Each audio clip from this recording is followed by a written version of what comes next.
Salut à toi, Meta ou depuis Goumé. C'est Jean Caï. Voilà le morceau. Du odo. Du odo. Du odo. Du odo.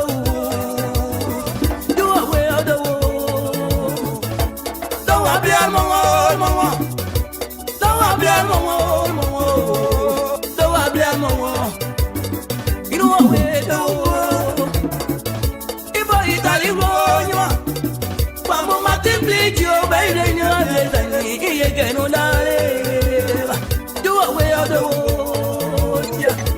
Don't I be a woman? Don't I be a woman? Don't I be a woman? Don't I be a woman? Do away the world. If I was a man, but when you're Jolagana, oh, man, now you better, you was a Jolagana. Do away of the world.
Masada, Matibia go here, wobble you. If I watch a magoyo, Wamuya Santiago, baby, you are the man. He gave us a no. So bad, you are way of the wood. Hey, so bad, to blow. Gano. Hey, mano. So bad.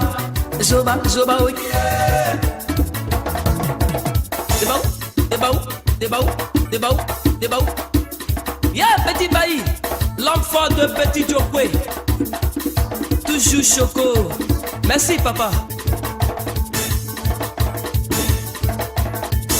L'arrangeur ne sort pour sous, très trop fort. Mano boyo.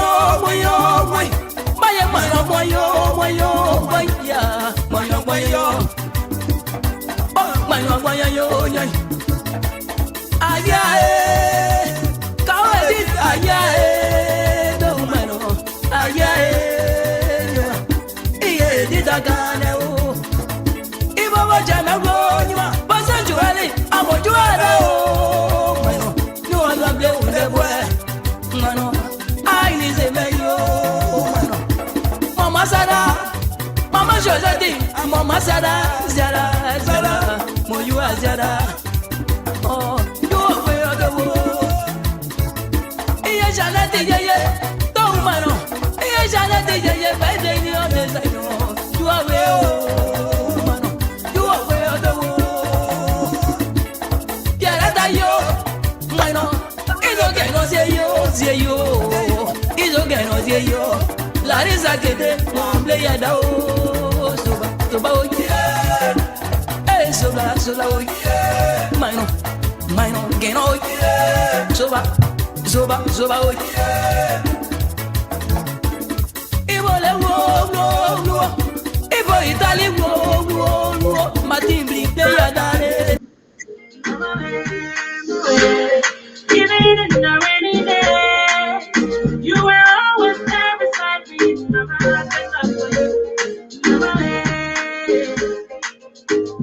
thank God for you.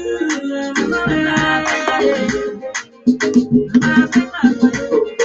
Mama, even in the rainy day, you were always there beside me.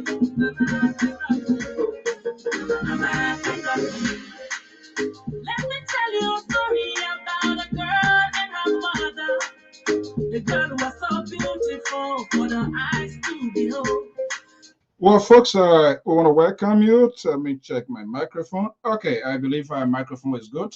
Good evening, good morning, if you are in Liberia, to whatever you are. We say it, welcome to this evening program, All Things Considered, as usual, right here on the Diaspora Informative News Outlet, Liberia Public Radio, Lpr-Tv in the house, and all of the great people. Welcome. Mama, mama, mama. Let's go.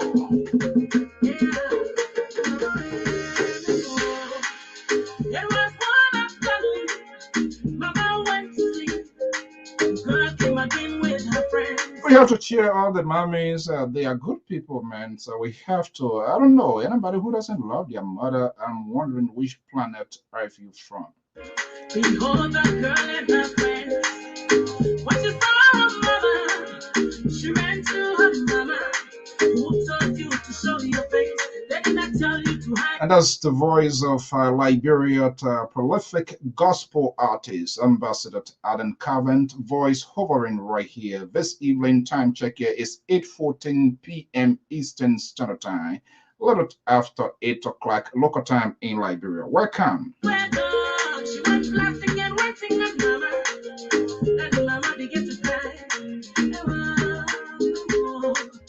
She said, my daughter, I want to tell you I'm going to Uncle Emmanuel to write there in Norway this morning. Good morning and welcome, Vasco, Luther, Junior, Saros, and all the rest of the people. And not forgetting Lady T right there from the Garden City of New Jersey. When there was no one around to help me. Then I went to the market to prepare food for you. I know my man out of panicking, they got now come and hey, AB, we say good evening to Mr. John Tuan as well. Not forgetting Abraham Conant. A long time, my man. When I knew through the fire, my baby was there.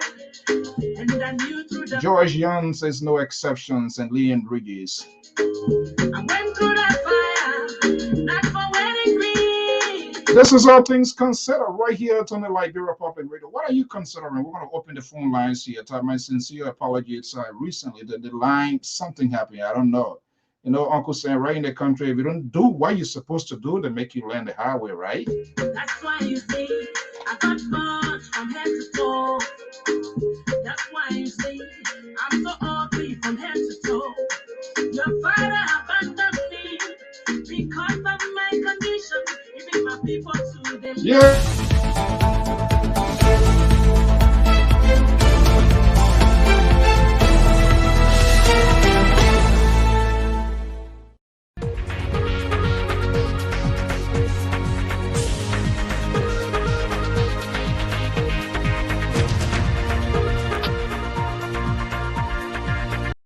Okay, good evening, folks. We want to welcome our viewers and listeners across the globe. As usual, I am your anchor and presenter right here from the New England Bureau of the Liberia Public Radio and Lpr-Tv. I'm Afonso Zane. So, as usual, hopefully our team of panelists, contributors, they'll be joining us here for today's discussion. And of course, you, our valuable viewers and listeners, you are no exception to the talking point because it's about Liberia and all of us must have a conversation. You must have a say, regardless you are part of the opposition, imposition, GOL, or independent.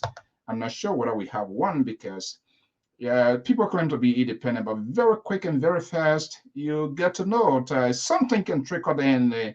You get to know which side they are leaning, which is okay. But it's good to establish your full identity. And it's good to take a side, no matter which side you support. That's where your passion is, and that's what you believe they are doing the right thing. That is okay. But what is important is to make our conversation authentic, genuine, more or less proportionate, give everybody the fair share, and talk about things that we strongly believe Liberia should deserve. Liberia is a sovereign nation. So no one person, not even these major political actors, I would claim them to be, should have dominion over our country. You have the right to take control, to take charge of the country in making sure you talk what is right, what is truthful, and what is honest. Because these people, I don't care what happened. They are in transition. They will fade away. They will leave the stage, but the nation's Republic of Liberia will forever stand. And so that is what we should have at the back of our mind. President Tubman, when we start counting and naming the presidents, the former presidents of the Republic of Liberia, where are they today? They're all gone. They enrich themselves, they embezzle, they steal, they take it illegally, they give justification to their actions. Their supporters back then, their followers say, yes, it happened to other people. Now, why you want to talk? But where are they today? One good thing that you well can call, agree with me, is the Republic of Liberia is still standing tall. The nation is still standing tall. So no one, it kind of gets under my nerves, or it makes my cholesterol, blood pressure, everything goes over the roof. When people, individuals, so much trust and confide in these politicians, I'm like, is really, are you willing to sacrifice your life for these politicians in your country? And there's a reason this building has been featured right behind me here today, because it's the first branch of government. They should be able to give hope. Why it is true the executive branch execute, and they are the chief executive to implement policies of the government. The 103 men and women in this building that you are seeing, viewing right behind me, they should be the ones to represent you and myself. Whether we voted for or against, it doesn't matter. You have the right to make your political choice. But how well these people are also representing our interest? I know there's some sort of disappointment down the road because people that we trusted, people that you confide, people you put your belly buttons and put your life on the line for them, some of them they are derailing like an Amtrak all over the place. But yes, you are unable to call their name because you don't want them to feel bad, or because you have sold your soul to them. Yes, and some of them are hearing some of my friends. I pay XY money. I regret what I paid that money. It's simply because people do not do their due diligence. They're quick to fall in. They're quick to empathize, sympathize, and people take decisions out of without doing proper vetting or judging their own conscience. So as a result, they come back. Yes, I did it last time around because so I thought. It becomes an obituary commentary. Because if you don't do all your diligence and you take a decision, why it is right, you have to take that decision. But your decision, not just on it, impact you or me, but the rest of the entire country. So as the result, we all just suffer. As usual, let's take a rendezvous on news making headlines across the globe and other parts of the country. And I will be right back.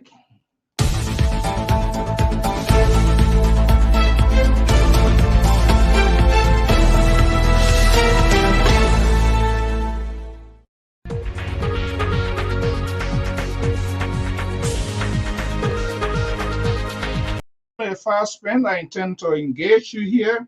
This event, I will try to display the number here as far as possible. But let's take a quick rendezvous here on news making headlines across the globe and other parts of the country. Let's go to the Federal Republic of Nigeria. Gunmen kidnapped more than 70 students from a high school in northwestern Nigeria. Yeah. I don't know. The war is, the old man is very patient because it's just crazy. South Sudanese former rebels leader to attend the first parliamentary section alongside with members of the Soviet Catholic Party in South Sudan. According to a agency that I knew from France International, is reporting Tigray rebels accused of looting aid supplies, according to USA, saying the Tigrayan fighter from North Ethiopia region are involved in the looting. People looting. They're looting on fire, forget it. They get a looting battalion That one, you don't need a commander, right? You don't need to have a troop person. As long as they carry a gun, forget it. We saw what happened in our own country. And in neighboring La Cote d'Ivoire, the capital of Abidjan, the report says a television host in Ivory Coast has been given a 12-month suspended jail term for condemning rape after the guest of his primetime show acted out of sexual assaults with Diamond. Ooh. Yes. He who lives by the sword shall die by the sword.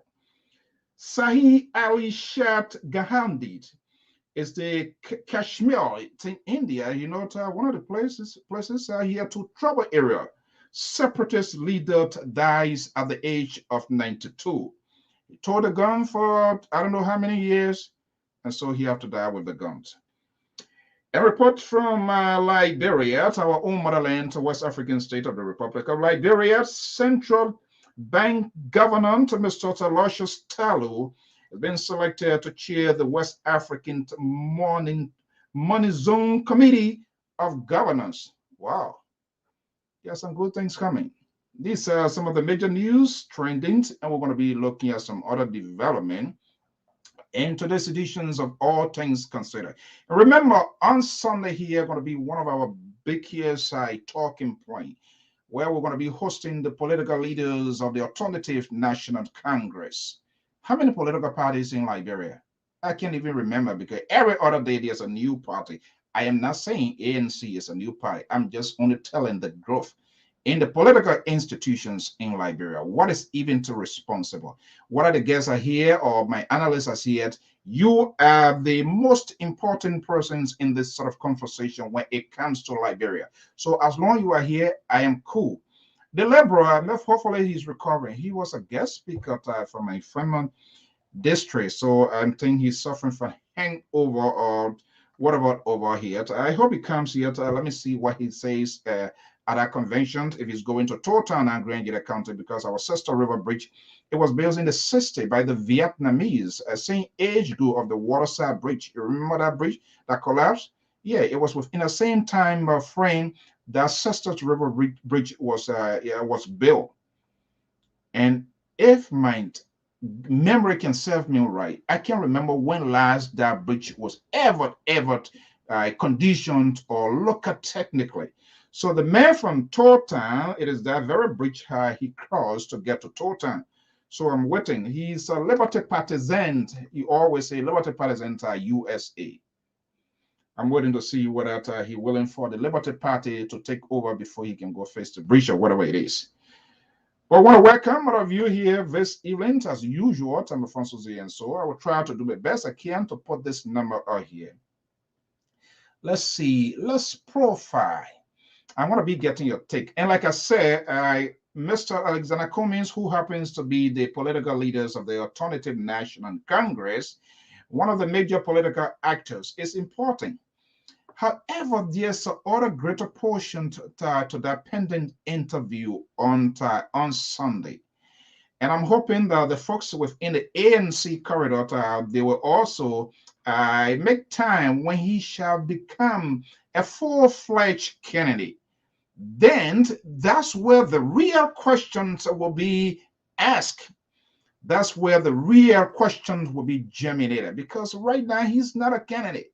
So all of the things that I'm doing, I'm kind of like trying to hold myself up there because he's not yet. He's going into the race.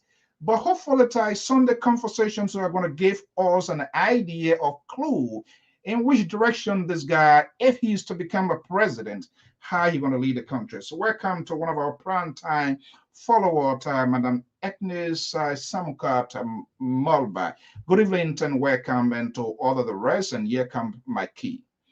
Yeah, I hope to, we will talk to him and we will try to get in touch with the folks that are closer to Ambassador Joseph Boyka as well. All of these people, we need to talk to them.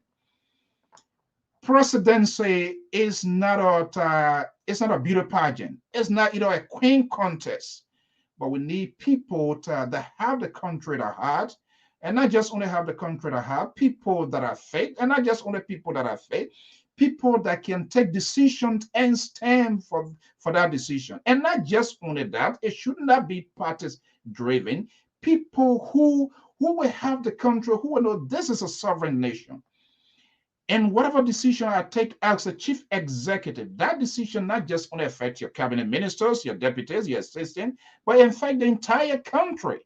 So these are the kind of people that we want to occupy the first house of the land. What are you going to be going to Foreign Affairs Ministry or the 8th floor of the executive mansion will be completed? I don't know, because tons of money has been invested into that. It's like wasting water on dog bag. Nobody is giving accountability as to how that money is being spent, who spent that money, and in whose charge. Yet we still have people to question. So part of the responsibilities of people to check the first, the executive branch of government, it is these folks that are behind this building that you are watching. 103 men, women, boys, and girls, they're all there, reflecting or represent different constituencies and political subdivisions of the country. Grand Bassa, my own county, Grand Gide, Lofa, Maryland, River G, and all of those other territory that became a county, which is good because it helps to create job opportunity and with the hope to develop our country. But it seems the wheel has reinvented, has been turned around. We have these people, we send them there to represent us, but there is some sort of meanness because Agnes or Mackie did not vote for a particular person for that region. So either your side become unprivileged and they just leave them out of the show. And these people go in there, they argue, they talk like a little toddlers. I'm sorry to say, but we have to tell them as it is. Oh, here come, here come, here come, here come the most liberal on this network. Okay, we want to welcome our own on the to there are people that are so committed to this network. In fact, all of you. But I want to look into our page. There are people who are always on the top 10. I'm going to welcome Madam Adihal Uman. So let me welcome the most liberal party, Samson Blakuto. He's a politician. He's an engineer by profession. He's a talk show host. And he thinks that he wants to do it cleverly. He's a Liberty partisan, but he wants to pull on to double jacket. I'm a Liberty Party man in USA. So what that does is that he doesn't want to take responsibility when something going wrong inside Liberia, Monrovia.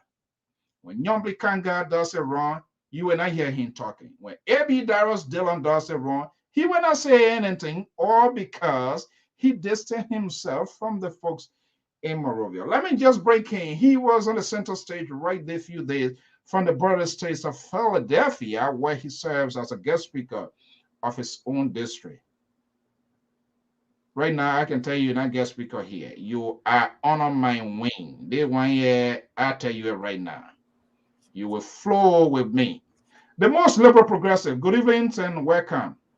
Good evening, Mr. So. Thank you very much for welcoming us again, once again on LeBron Public Radio. We appreciate it. Thank you very much, sir. Okay. All right. How was your trip, man? From Saxtown, Sacramento to Philadelphia, right within my proximity, knowing fully well I wasn't going to attend that convention. You did not even, by slight mistake, you didn't pop in to see me. I will tell you right now, your job is on the line. Mr. So, if it means that you're going to take my job away because I want to speak to my people and give them... Now you know people, you are going to speak to my people. Mr. So, I was invited to be the guest speaker of the occasion, Boston District Convention. We have lots of people were there. But guess what? I went there and I was able to mix it up, both my dialect and English. And I also was able to mix it, governor not give me English, governor give me gone. And so many of my people were able to understand it correctly. And I appreciate that. Okay, I will have to talk to you a little bit on the program here. I'm not going to go into that long time, total story here. Let me just let you know right now. How long your speech lasted? Because Liberians are noted of Mr. So, my speech noted lasted for only 10 minutes. I think it was even less than 10 minutes. 10 minute USA or 10 minute Liberian 10 time? minutes, 10 minutes USA or less.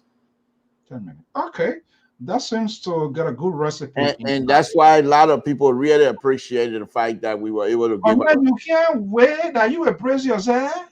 That how you Mr. So, Chicken can say I sweet sometimes.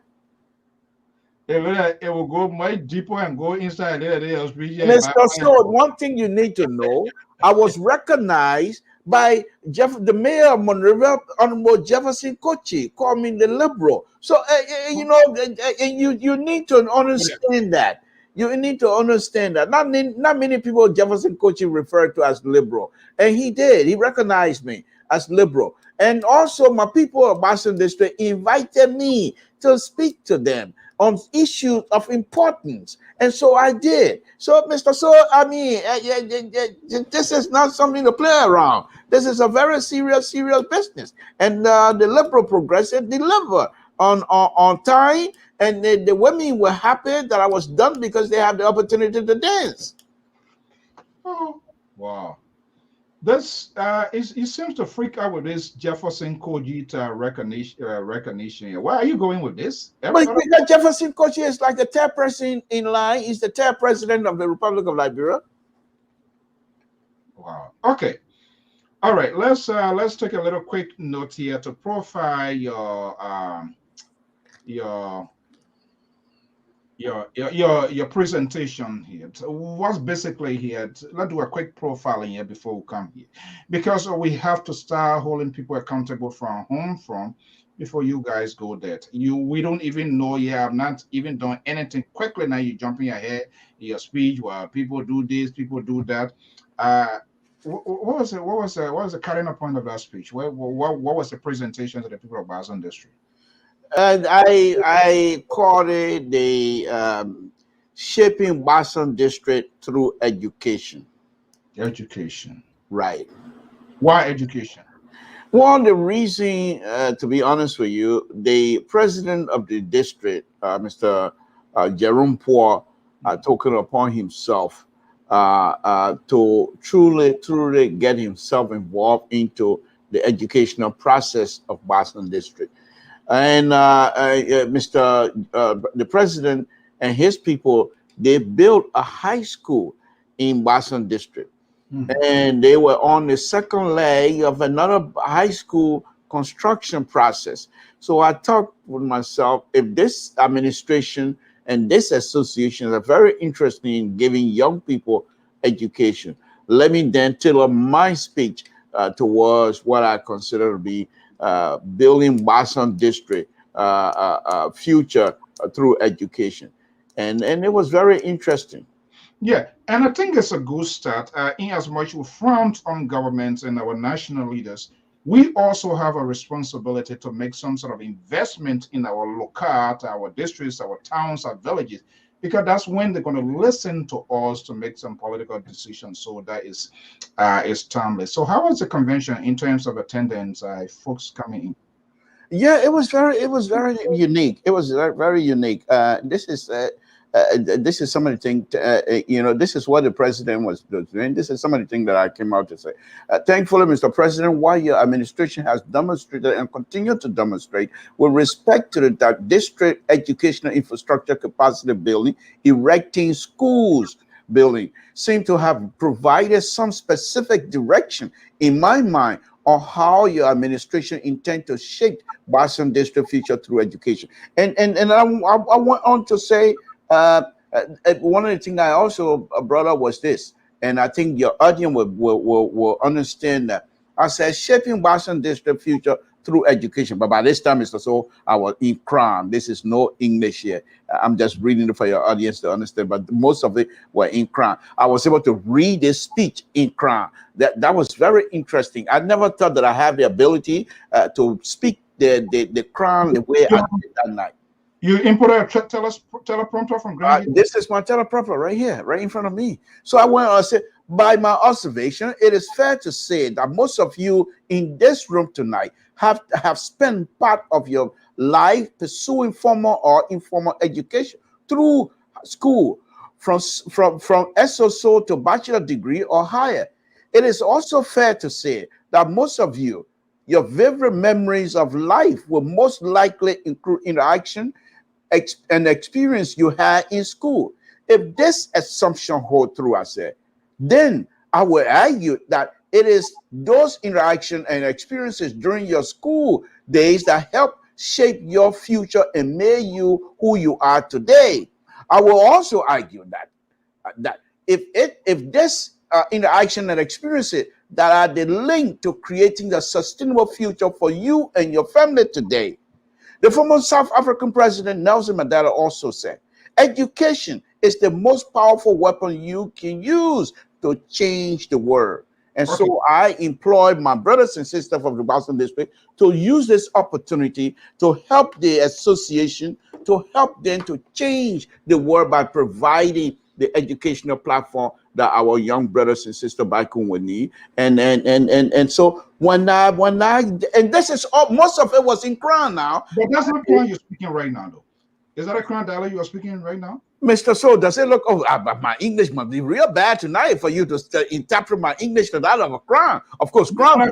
You said the teleprompter converted that into the Crown dialect. No. I said, how do I know that the Crown you are speaking? Mr. So, I don't want to, you don't want to test my Crown speaking ability here on your show. Not necessarily mean, but when you are here on this network, I told you, this one and I guest speaker business here. You brought you spoke Crown, and how do the audience know that you spoke Crown? Okay, so that first paragraph, let's see. Okay. You're accountable, man. Yeah, okay. That's fine, Mr. So, I speak Crown fluently. Okay, let's go. Okay, all right. So I'll go on to another paragraph. My opinion most of Boston display, and there I know Ublia qua unwa drunyon. Na da one cheated there, cheated channel near the Ula, Nunia, Blia, what cheated chan. Nempo a poor boy, and one Boston district where I boy po, where I cheated there, away back. Nempo a boy, way cheated than one, nearby poor depot, and because there, my poor depot, and you know, play near one must go on, then they come on ya, no, come on better. Walk on there, no one of my there child, what there, then district and near better, because they'll chan, what would they year, what now, family, your way back at the district. Now, I'm glad I got my bio, and no, then you're watch it. Nepon you watch it, then bear you rije, because bear the bonu, Nepon now we are there, near my family wapo, because they will be near Yawdi and your family. It's Liberia Public Radio. Welcome.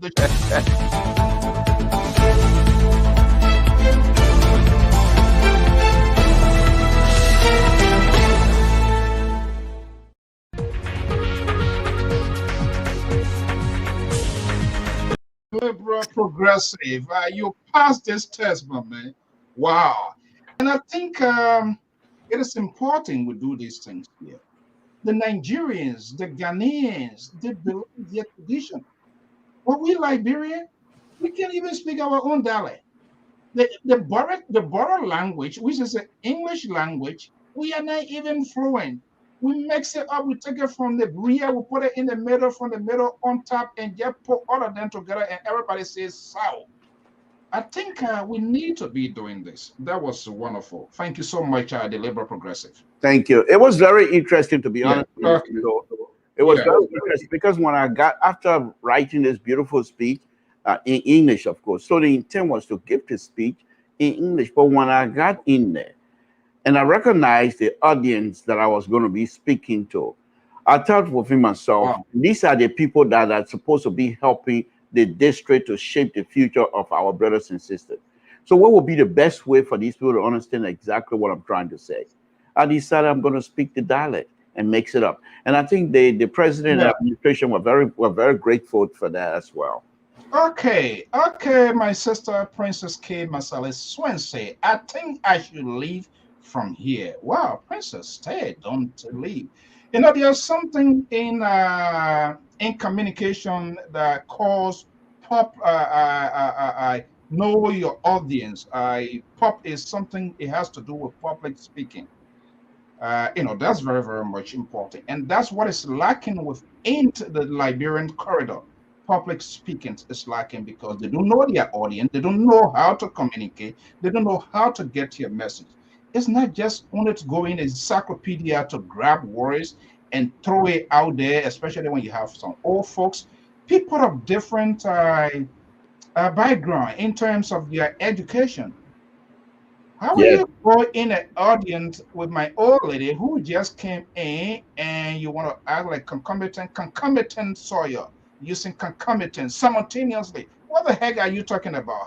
You're Yes. going to make the old lady to sleep.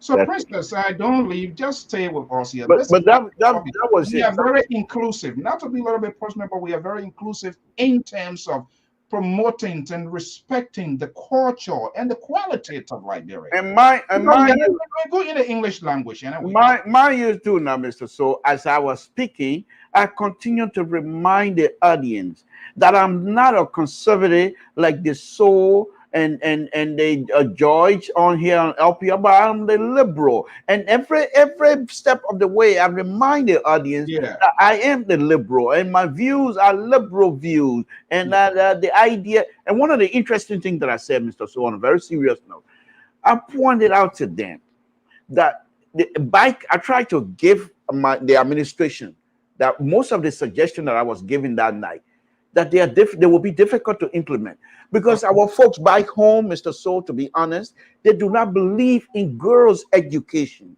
They believe in boys' education because they believe strongly that the boys have the ability Okay. to give them money All right. by working than the women. And I push that. I push Okay. that. Thank you so much. All right, Madam Swen, thank you so much. You couldn't understand it. It could be that way. But what we try to do here, we gotta make our people, we gotta be proud of our culture. For the most part, I work with a lot of Nigerians. Sometimes you go to their party, their music, there's somebody on the water, but the reason is it is their culture. I think it has come a time for us because a lot of we are lose. One of the reasons right now we pretend to be so much of Westerners and the purpose and our culture, our heritage. That's what I'm so pissed for whatever reason. Keninja, that is the bedrock of our foundation in terms of culture and some of the beauties and qualities of Liberia, it destroyed. They broke down Keninja, Helen Johnson Sirleaf, or the Unity Party government. Is that a hotel or what they built there? Development, they call it, Mr. So. What kind of development is that?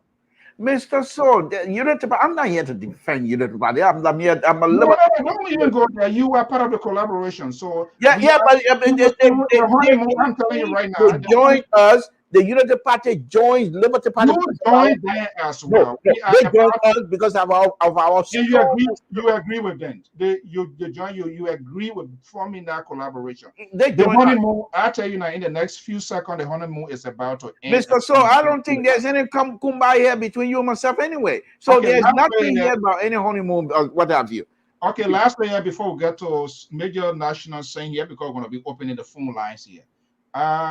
I learned you had a hell of a big suitcase from. I can't believe. I can't believe Okay. Mr. Soul. Okay, let's do it this way. Deal or no deal? Should we unveil this? No deal. Okay, first let's.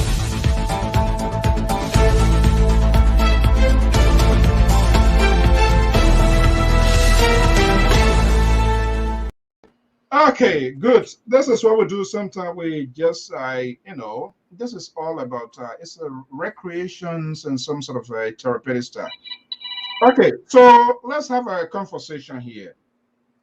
We will be hosting Alexander Benedict Cummings comes this Sunday. The little hinge inside here is he's not a candidate yet, right? But a lot Right. is unfolding. You are a Liberty person, Liberty Party partisan, USA, correct? That's right. Yeah, a lot is been unfolding within the Liberty Party itself. With respect to the chairman of the party and that of one of the major actors, Senator Dara. In the meanwhile, some like 2 days ago, a lot has been unfolding around Senator Dara. You are within the opposition column, and we're trying to open this here. Is the opposition, the collaborations, is it in a firm position saying what it's saying? Will we see this dust settle? Mr. So, to be honest with you, as member of the opposition, but that does not mean that I'm against development in the country. Let's make that clear. But as member of the opposition, because we want to unseat the CDC, because I believe sedition and CDC have done nothing good for our country. While the president is trying his best, I must give it to him. But the people, the seditions themselves, are not doing good. Let me just say that. But Mr. So, let me answer your question this way. The idea and the fact that these things are happening in the open at this time, we're very grateful. We're very those of all that are party member, Liberty Party USA. That is, I am grateful that these things are coming up now with the party chairman and the political leader of the party coming out, and Darius Dillon and everybody else coming out, and because by the time the election times comes around, we will be in a strong position because nothing gonna be leaking out and people are gonna try to use it against us because all of these leaked information or whatever will have been discussed, settled, and we will be ready. So the fight here is that I hope Honorable Cummings will come out here and dispel the rumors, all of the stuff that the collaborating political party, they are not in good terms with each other. All of those things that just not quite correct. This is what's going to happen. Honorable Comey is going to be here, and when he comes on, Mr. So, you will understand that Liberty Party, the collaborating political party, are in control. Mr. That's been, Mr. Todd, that's been very dishonest. Mr. So, what is it you say? Do you want me to help you? Do you want me to help you to degrade my party? Is that what you want me to do? No, that's not what I'm calling for. Well, what are you saying? I want you to be honest. I am being honest. I said I'm grateful. I'm not denying anything. I said I'm grateful that the rebelling is happening right now in the political party. I'm grateful that whatever disagreement is coming up now at this time. So by the time the election time comes around, we will be in a stronger position because most of the issues will have been resolved. So what do you want me to say? Is that a good thing? Yes. You're not even sure of your yes. This is why you. You see, that's one thing about you. You're conservative. I say yes, then you want to determine how I say the yes and what my yes implicate. What the implication of my yes is. Minister Sharif. So the Bakerington chairman Ben Sabi, that's those Senvi, that's your partisan anyway. But so the Bakerington, the meanness, the lack of political tolerance. Can you give me a chance, please? Because all of the definition, all of the adjectives that you're trying to use to describe my collaborating political party, your future savior, savior of the Republic of Life, and you're going to describe it, and you want me to be quiet and sit here while you throwing all of the adjectives around. This is a political party that is coming to save Liberia. I'm trying to help you. I'm giving the perfect illustrations of what is happening or what is lacking within your institution. That's what I'm trying to do. I'm not degrading. I'm speaking to the core facts that you know, unless as politicians to drive in that sort of political correctness, then you're welcome. That's why I'm not telling you what to say, how to say it. I'm not even asking for political correctness. But what I am doing and what I will do is to defend the collaborating political party, even though I'm not representing them, but I'm not going to sit here as member of Liberty Party USA. I'm not going to sit here and let you try to use all of the adjective against my people. I'm not going to allow that, and I'm going to defend it. So why you always like to detach yourself from the Liberty Party Liberia? Why that detachment? I am not member of the Liberty Party Liberia. I am member and card-carrying member of Liberty Party USA. Duly registered with my card in my pocket. So your car have a status of limitation on the USA, not Liberia? You know, Mr. So we have Liberty Party USA and we have Liberty Party Liberia. When we're ready to collaborate together, that will be announced by our leader. Remember now, So let me ask you here. Let's talk a little bit here. We saw recently the sort of exchange with party chairperson who you defended here, Musa Ability, the description how he was described by a major actor, Senator Dara DeLong. We saw. I don't agree with that description. I thought that description of honorable Musa Ability, I thought it was beneath honorable Dylan as well. I don't know exactly why Dylan come up with that kinds of statement or that kinds of language to be used on his own brother. That was unacceptable, and that is something that I frown on. And I know Senator Dylan himself most likely regret the kinds of language he uses on the chairman of our political party, and that is unacceptable. I don't agree with it.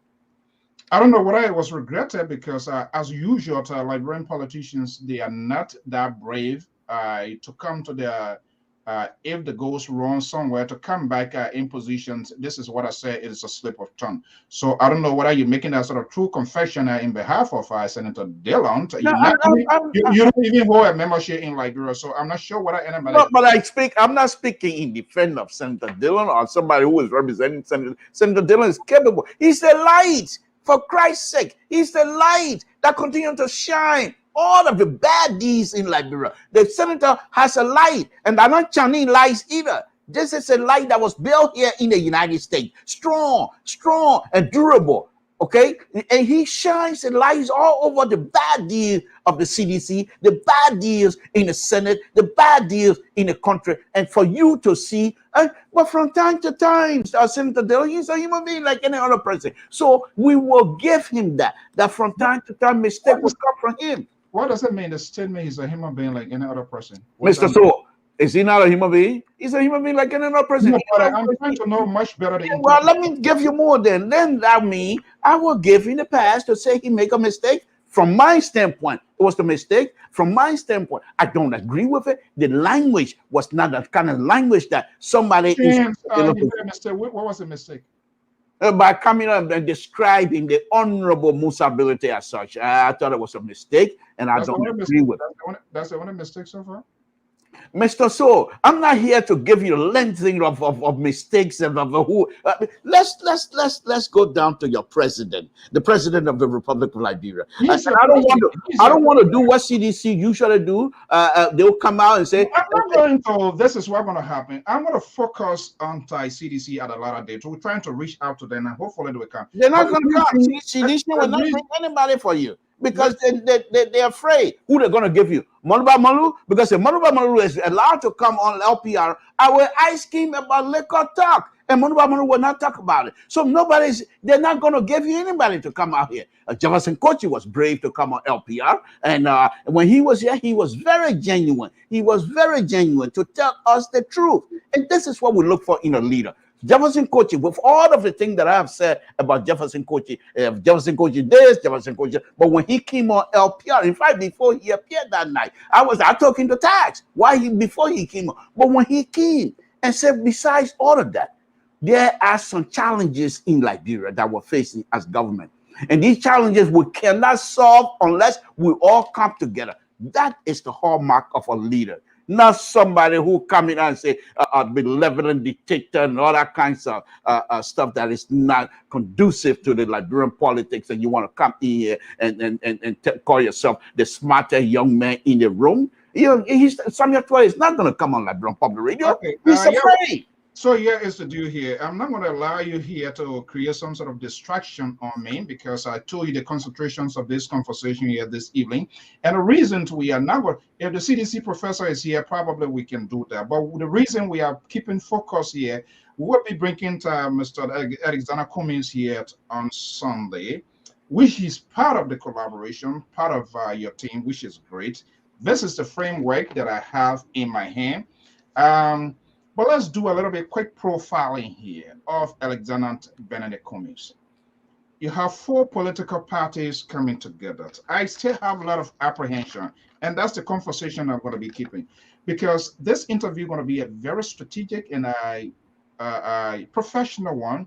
He's not a candidate yet, so there are certain questions we'll try to hold up, but we want to kind of like see if we can hit on his skin or test him to see. Hit on his skin, Mr. Soul. Yeah. Politics, I do not have sympathy you're already just by that particular language, hit on his skin. That sounds like a CDC reporter hiding himself behind LPR mic. That sounds like a CDC reporter hiding himself behind. I will hit him on the skin. This is the president that most likely might be the leader of the Republic of Liberia. And you talking about it? And this is why they must be tested at all levels. They must be tested. Getting under the skin, we want to make sure that the temperament is there. That's one of the key things. He has that. Yes, there's no. Well, you're not going to speak. You're not going to speak for him. So no, I'm not. I'm even just if George Weah allows us to host him, we're going to do that. That's one of the physical fitness of a leader. We want someone that is stable. Are you licensed physician to see whether our president, our next VP is physically fit? Are you licensed physician to come up with that kind of Don't get nervous. Don't get nervous, because I know you do support Joseph Boyka. And I think, I hope all of this network, Gus Sanvi is listening. He's a political pundit on the Spoon Sister Network, Spoon Televisions. I hope we'll try to find some sort of common ground that all of these actors, we must find a way that they can appear on all of these major platform potentially to answer questions. Of course, our political leader, the collaborating political leaders, they are ready. But what we're not, those of us that are supporting them, what we don't expect from people of your platform to come out here, and the man has not even applied. He hasn't even appeared yet, and you're talking about hitting on his skin to see whether he's physically fit. I mean, you're not a medical licensed, you're not a medical professional to tell me, my political leader, whether he's physically fit. But that's up to you. This is what I'm listening on is a conversations we give us a sense of idea, because the reason we're going to do that, look, Liberia is a sovereign nation, and so we need to have people. But you can't even feed yourself. You call yourself a sovereign nation, you can't feed yourself. Now we're putting Dr. Bakai to help you save your country and help you feed yourself. So what are you going to have the next VP in line? Who's the next VP? Honorable Cummings, of course. Why this sort of conspiracy? Why you try to put? You just wake up and try to make something to give self. What am I making up? Am I not entitled to my own view? Of course. How do you come to the conclusion that he because this is how that's Mr. Soul, here in the United States, during football time, they have fantasy football where you come up with any kinds of player you want to put on there. This is what I do. I'm putting my team together. So let me ask you. All right, let me ask you, and we'll try to open the phone lines here to have engagement with the audience here. This is before you bring these up, because I think this audience is going to be against me, and therefore I'm going to excuse myself, because I think most of the writing that I see here, they're already against me. So I'm not too sure if I'm going to stay here. You too, okay. Don't start crying, baby cry here. You're too old for that. Don't even do that. Why would you say all you have to do to be persuasive to the audience? If they call, they say this audience is going to be a tough one tonight, but I will do my best. So you want to stay? Yes, I'm going to stay. Stay. On a serious note here, let me ask you, as somebody who was in the inner cycle, or maybe talk to people here. I guess you can talk to him. I'm not a CDC. I'm not like a CDC professor. I don't have inner circle. I'm not part of that. Every political group that have an inner cycle. But let's put that aside. I want to know, besides this framework, I'm quite sure you have the copy, and I'm going to be asking Mr. Cummings the same question here. Okay, let's go here. The line is already busting here. Let's engage in. Okay, let me bring you here quickly. Caller, good evening. 3278. Are you there? Hello? Caller, are you there? Caller, are you there? Yeah, hello. Good afternoon. Okay, good afternoon. What's your name and where are you calling from? My My name is Hussein Varney, calling from Pennsylvania. Pennsylvania. How Pennsylvania is doing this evening, buddy? It's doing wonderful. It's just that the rain been falling so heavily. And so part of Pennsylvania, like those Bay Area, people were like suffering seriously from the rain. I think people kind of like even covered with a flow of water Are in you some part of coast there. are you kidding me? Yeah, it was seriously serious. Wow. Yeah. Okay, so all right. Well, the USA, I was one kind of cool, so that when the cool not come, the rain come. Okay, good evening, sir. This is all things considered here, and I'm quite sure you've been following the conversation. You don't necessarily have to go in the direction of the conversation, but you as a Liberian, what is more concerning, what is alarming to you that perhaps we sit behind these microphones, sometimes we don't talk on those issues. What are you considering? Thank you, Mr. So. Thank you so much for the show. And most of the time, I follow the show because it's very educative, especially when it comes to us, the young people. I think we need to sometimes sit down quietly, sometimes to learn, and sometimes bring our ideas so that we all can be able to face Liberia. Because Liberia will not be faced by itself until we all can realize that we all belong to Liberia. Liberia is our biggest political institution that we all have to stand for. But my question here goes strictly to Mr. Brown. I know he always stands for his people. We understand that. That's all. That's beautiful because that's democracy.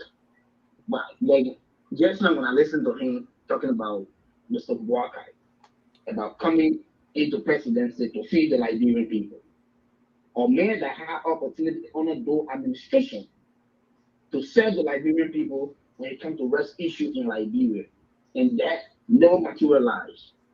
He became Vice President under Ellen Johnson Sirleaf. And he accepted and made that yes, this Liberia had a lot of opportunity and it's calling that opportunity. So today, coming back to us, the young people, or to the Liberian people, that yeah, okay, this man, he want to, like Mr. Brown was just saying, that he coming to feed the Liberian people with race. So on what ground, on what ideas that we the young people that selling cold water, that riding pimping, that selling charcoal in the market houses or on the street, what would convince us to believe that yes, Joseph Walker there had the opportunity yesterday to make the change for even people of local county or people of Montserrat County, but we didn't see that. So what would convince us today at the age where young people had the qualifications, people with ideas, young people, energetic, that can uplift Liberia? Do they not have the right as Liberian to serve except a man that almost I think he retired already to still be in politics? Men are just supposed to be there to advise the young people. So what Mr. Brown telling us? What he can really tell us so that we can be able to say, okay, Joe Bucker will be able to change anything here. Because I don't think that he will be able to do anything for the Liberian people at this present time. Okay, don't draw a conclusion to that. Let's give him the fair share because he already created neverness within himself. And I don't want him to come tell me, say, my wife just called me, I need to go pick up China Day. The man in California, the children are already out of school. So he's not going to create any condition here to say he going to pick up any child from school. The children's school not open, that I know about. But I want you to hold on to the line. Let me see what I bring in Mr. Toll here. These are the kind of issues we want to come. Mr. Toll, this guy questions is double pack. It has a policy implications in his question. And he was kind of very concrete, not abstract to inject, and he point out some stuff here. For the benefit of the doubt, how can this guy do it? Mr. So, I think you planted this guy to try to ambush me, but I'll try to truly. What are you talking about? I think you and he collaborating anyway, but no, on a very serious note, Mr. So, let me just say this: it's a wonderful question the young man asked, and I think he's very serious because you could tell from his voice that now just here alone, many young Liberians are completely conflicted, to be honest with you. Because on one hand, they need somebody that they can look up to as a leader. On the other hand, they've seen these people come to power before and fail them miserably. So they're quite concerned, and I understand that. My point here is this. Dr. Bakai, for me, that is, I'm not saying for any other person, but for me, Dr. Bakai is the person who is coming to relieve us, to be honest with you. He's not somebody to say he's coming in, going to be here for 12 years to lay out policy. This is the person, if the country is going in a wrong direction, which it is now, you need somebody who is coming to steer this shape correctly. So, Dr. Baka, the young man talk about to convincing. It's for me. I can do all that I can, but to sit here that I'm going to try to convince the entire Liberian population, then I'll be fooling myself. What I can do is to be truthful. Dr. Baka, remember, when he was in this position, he was serving somebody. He was not at the top. Where did you guys know the Liberian politics? What is the top? So, Mr. So please, if you're minister, you're answerable to the president. If you're vice president, you're also answerable to the president. And Dr. Baka told us that he will park in a garage. We all know that. We know exactly what that is. So the point that I'm trying to make now, the young people, look at Dr. Baka's age. Look at Dr. Baka's age. Let's consider his age a little bit. You think he's coming in to benefit, to enrich himself, to do what at this late age? No, Mr. So, let me finish. Dr. Baka, please refer to him as Dr. Baka. First of all, Mr. So, the next thing is I want these young people to look at Dr. Baka as a stabilizer. Their ship is rocking under Dr. Weah. Their ship is all over this place. So we want to bring in Dr. Baka to stabilize this ship for the young people themselves to take control of the ship. When Dr. Baka is not coming in to say, oh, I'm the best, I'm going to rule for 12 years. No, Dr. Baka is coming in as stabilizer.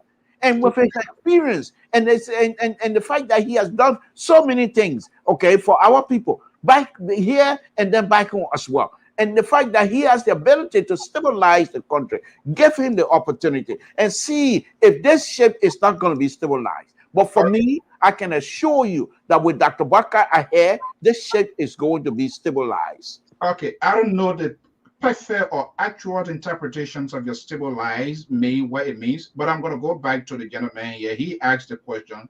You already created a conspiracy to say that I planted him here. So let me go back to the caller. Caller, are you there? Yes, sir. So I'm still here. Okay. Here we go.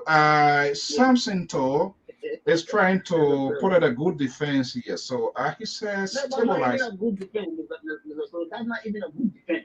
Because how are you going to tell the Liberian people there is a man that can be stabilized to make Liberia to be the stabilized, man? Because presently Liberia is not stabilized under President George Weah. But there is a man, there is a government that paid young children that couldn't afford to complete the high school, 12th grade, in Liberia. Some of our brothers dropped out of high school because they couldn't afford wire speed. And today we have a leader that says they are contemplating on that. They are paying towards young children that couldn't afford 12th grade school fees, and that is being taken care of under this administration. Today, we see young people enrolling at the University of Liberia on a free basis. Not only the University of Liberia, but other government institutions in Liberia. We got some of our brothers and sisters enrolling in some of these institutions on a free basis. And we had Joseph Boakai and his people, like Eddie Johnson, when she came to the Liberian people and said that she was running for one term. What happened? Okay. She bypassed, she lied to the Liberian people and went for second term. So that's the deceitfulness. And that is the same thing. You can say that Joseph Boakai was parking in the garage. How are you going to say you're going to be, for example, Mr. So if you behind me, I'm the driver, and I'm driving beyond the steering, and I'm driving recklessly, will you just sit down and close your mouth? Will you not say something to me? And to add insult to injury, I'm not sure whether this one want to do Mr. To a good favor here. So Joseph Boakai is telling me when Helen Johnson Sally was behind the steering and they're going to see Sally throwing that car in the ditch, Boakai will sit down and say, yeah, I got to die with the Mr. So, Mr. So, to you and to Mr. So, can you hear me? Okay. Okay, the liberal. Yes. Okay, I'm coming here. I know you're talking. Don't worry. I know something here. It seems to me this statement deployed or used by the former vice president, is it fair to say it was a slip of tongue? No. No, it was a perfect language to describe what was happening in during Ellen Salif. Why he was muted all along? Mr. So, there are two I types know the for role me. let me be honest here. I know the role of the vice president and I know the role of the presidency. All right. But this seems to me, this sort of tradition, I just don't know when we're going to undo this, when we're going to stand up. When we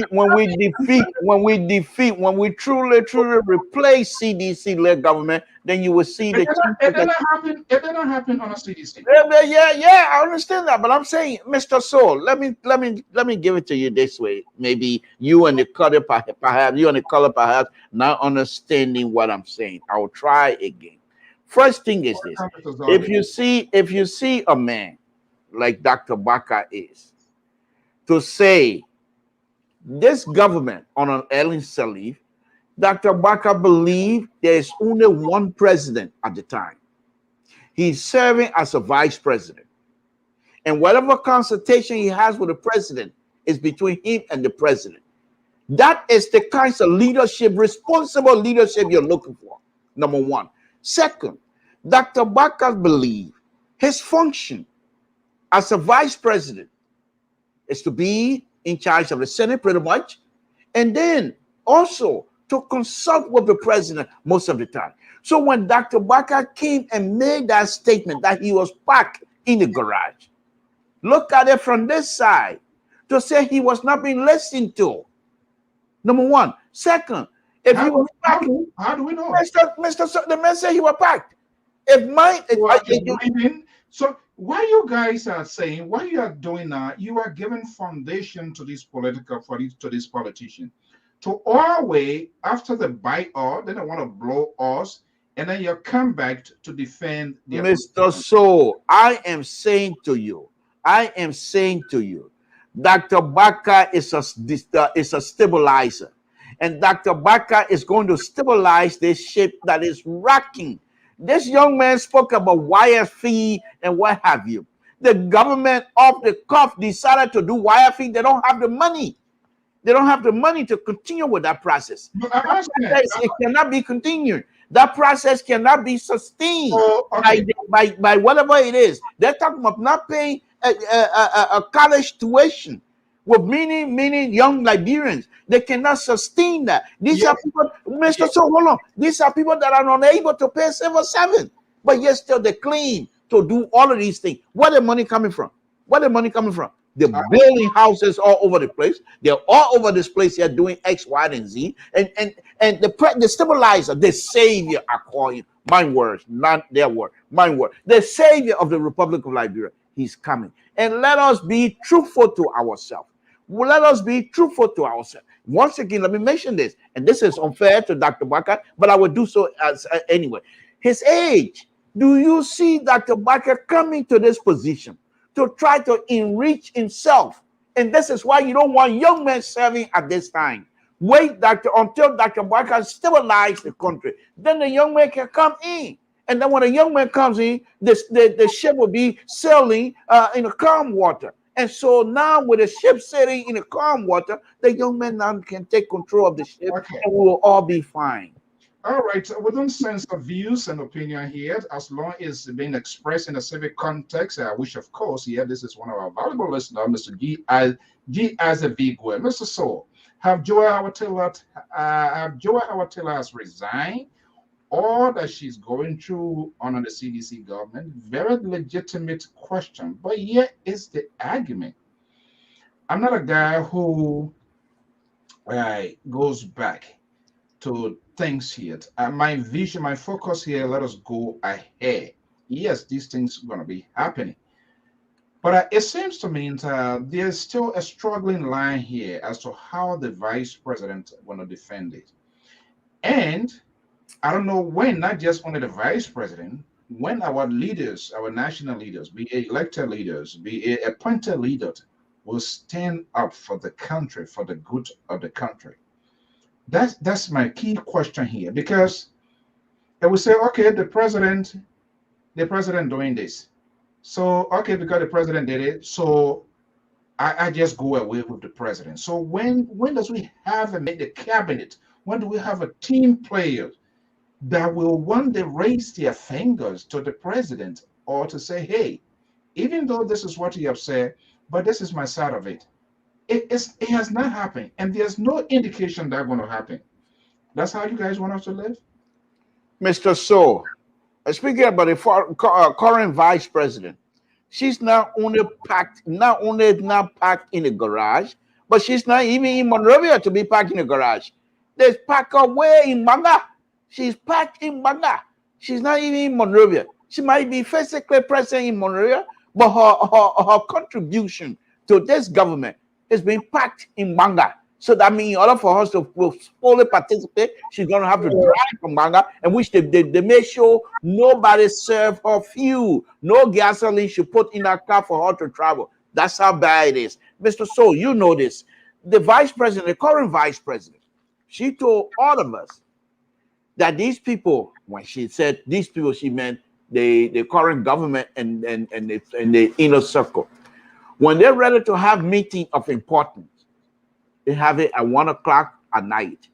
And what did she say? You expect me as a woman to get out of my bed at 1 o'clock at night to go to a official meeting? Why can't we have the meeting in a day? That means she's not only packed, but they took her out of Monrovia, and sooner or later, they're going to pack her all the way to Maryland County. So she doesn't even see Monrovia. Mr. So, this is the kinds of stuff we're talking about. And this is why we want Dr. Baka to come in. Because Dr. Baka is going to open the corridor of leadership to young Liberians, Because I'd say it again. And it's unfair. It's not fair to Dr. Baka, but I will say it anyway. His age, he's not coming in because of his age. He will not come here to try to enrich himself. Dr. Baka is coming in to stabilize this country. I don't know how many times I'm going to tell you in your audience. So when you talk about age here, where's the other components of the age factor here? It's not just only about coming to stay. Should we be concerned of his I'm glad you brought that. Should we be concerned with, hold on 1 second. Should we be concerned of his physical fitness? Oh, there we go. You have no medical license. You're gonna talk about my former vice president and the current and the president in waiting. The reason why I keep bringing the age, I'm glad you asked that question. I knew sooner or later you're going to come on my liberal way, so I'm glad you asked that question.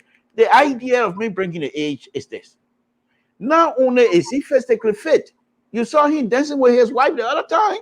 You saw that, and not many people his age will even move their foot, let alone move around or move their hips. Now, the reason why I keep bringing it, he's not coming. I'm talking about reconstruction after post-war Liberia. Mr. So, will you please let me answer your question, please, if you don't mind? I know, like I said, you're going to bring Kumi here, and we'll be watching you. We will be monitoring the entire process, because if you make a mistake, and ask one of those uncover sedition questions, we will come back and let you know that. But on Dr. Baka, his age, what our people say, the age based on experience. Let me tell you the story. There's a guy and his father. They were going downhill, and the son said, "Dad, you see all those cars over there, those cars running up and down? I can count their horn and be able to pick them up one by one. Because why? I have had the experience of doing that." And the father said, "If you're 32-year-old, I'm 60-something. If you have the experience, how much more you think I have done?" That's experience. Dr. Baka, with his experience also, not only is he coming to stabilize this country, but he's also coming not only to stabilize, but he's coming to steer the ship. And then he will say, "Young people, this is the time. Take the ship. We're out of a rough water. We're in a calm water now." The Liberian young people, the progressive, the Liberian young people, all of the leaders of the Liberian young movement will now congregate to this Dr. Baka idea and be able to successfully manage the affair of the country. Now, what do you have against such an idea? What do you have against such a person who has the ability to stabilize? You can't tell me this country is stabilized. You can't tell me that this country is not going through. Look at the traffic congestion. Look at the idea when the people read it, they say senator and representative driving fully one half on the other side of the road because they have the power. These are things that tobacco going to come here and put in place. You can't do that. You cannot be trying to violate the traffic rule because you're in power. These are things that Dr. Baka will do for us. Dr. Baka is not just coming to help stabilize, but he's also going to help the economy of the country. Look how bad the economy of the country is right now. How would that be done? Are you talking to me? We having a conversation. Yeah. What was your question? What was your question? I'm ready. You are outlining his visions of things supposedly that you're gonna do here. This is not his vision. This is my belief. What Dr. Baka would do. Okay, so then you proxy his affair. How is he gonna do it? What do you mean? How is he gonna do it? How is he going? He's the leader. He's the police. He's gonna be the president of the republic. What is he not? What is not? Yeah, let me go to this line here. Before you go to the line, what he's not going to do is to stuffing the money out of Liberian cover and try to build houses for himself. That he's not going to do. Look, something told. This sort of cheap talks, that's not it doesn't fit my category. So I don't care how you call it. Yeah, let me go to this line here because you're not explaining. I'm not here for people to talk, and you can't tell me practically how you're going to be done, so you're not fit to even proxy this guy. Let me go to this number here, I believe. 973 number 67007. Caller, good evening. What's your name and where you calling from? Are you there? Yes. You can hear me? Yeah, much better. Good evening. What's your name and where you calling from? Oh, the reception, I'm not sure whether that's from my end or what. You can hear me? Yeah, we're hearing you. It's just kind of a little bit breaking. Go ahead. Okay. Yes. Ooh, wow. Speaking to Mr. Toad, right? Okay. I'm confused. My reason being that as Liberian in America, right? And we keep saying that people keep comparing Joseph Walker with Joe Biden. Not disrespect to this man. But some of us, he's talking about the young people, the progressive, the people. I really within myself as a Liberian, if I have my opportunity to vote like I wish I can because I'm in America, Joe Biden at this time in the 21st century, I'm sorry to tell you, Mr. Toad, Joe Biden cannot lead Liberia nowhere. I'm sorry to say. No disrespect. You know, he served the time, he did his service, we applaud him, we happy, and we want to act. But what Liberia needs, because I look at it like this, right? I want all these people that behind Baka, right? And first of all, he's not even talking, he's not going places, he's not doing nothing. Because he got a mindset that he already got the nomination. So let me relax, and the presidency will be hands for me.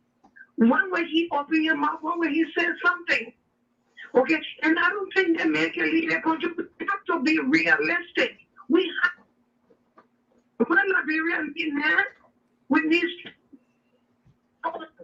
we don't need to say, oh, why Cummings can go as vice president? The woman got the numbers. No, he don't. Like Cummings said, let them go to the primary. If he is the nominee, fine, I will support him and I will move on. But right now, he hasn't even gone there yet. We don't even know. We're waiting for 2023. We shouldn't mislead our young people. Like I told my family, my sisters and brothers and cousins, listen, you're listening to comments, but I see if I was to have the opportunity and the coming is the way to go. We want the country to lead. We want the country to go into the 21st century. We can't be going backwards. That woman don't have the strength. He don't have the energy. He will do all of the why he didn't do it before. Okay, so let me ask you this question. Are you a Cummings supporter? Huh? Are you a Cummings supporter? Do you share Ty Cummings' political ideology?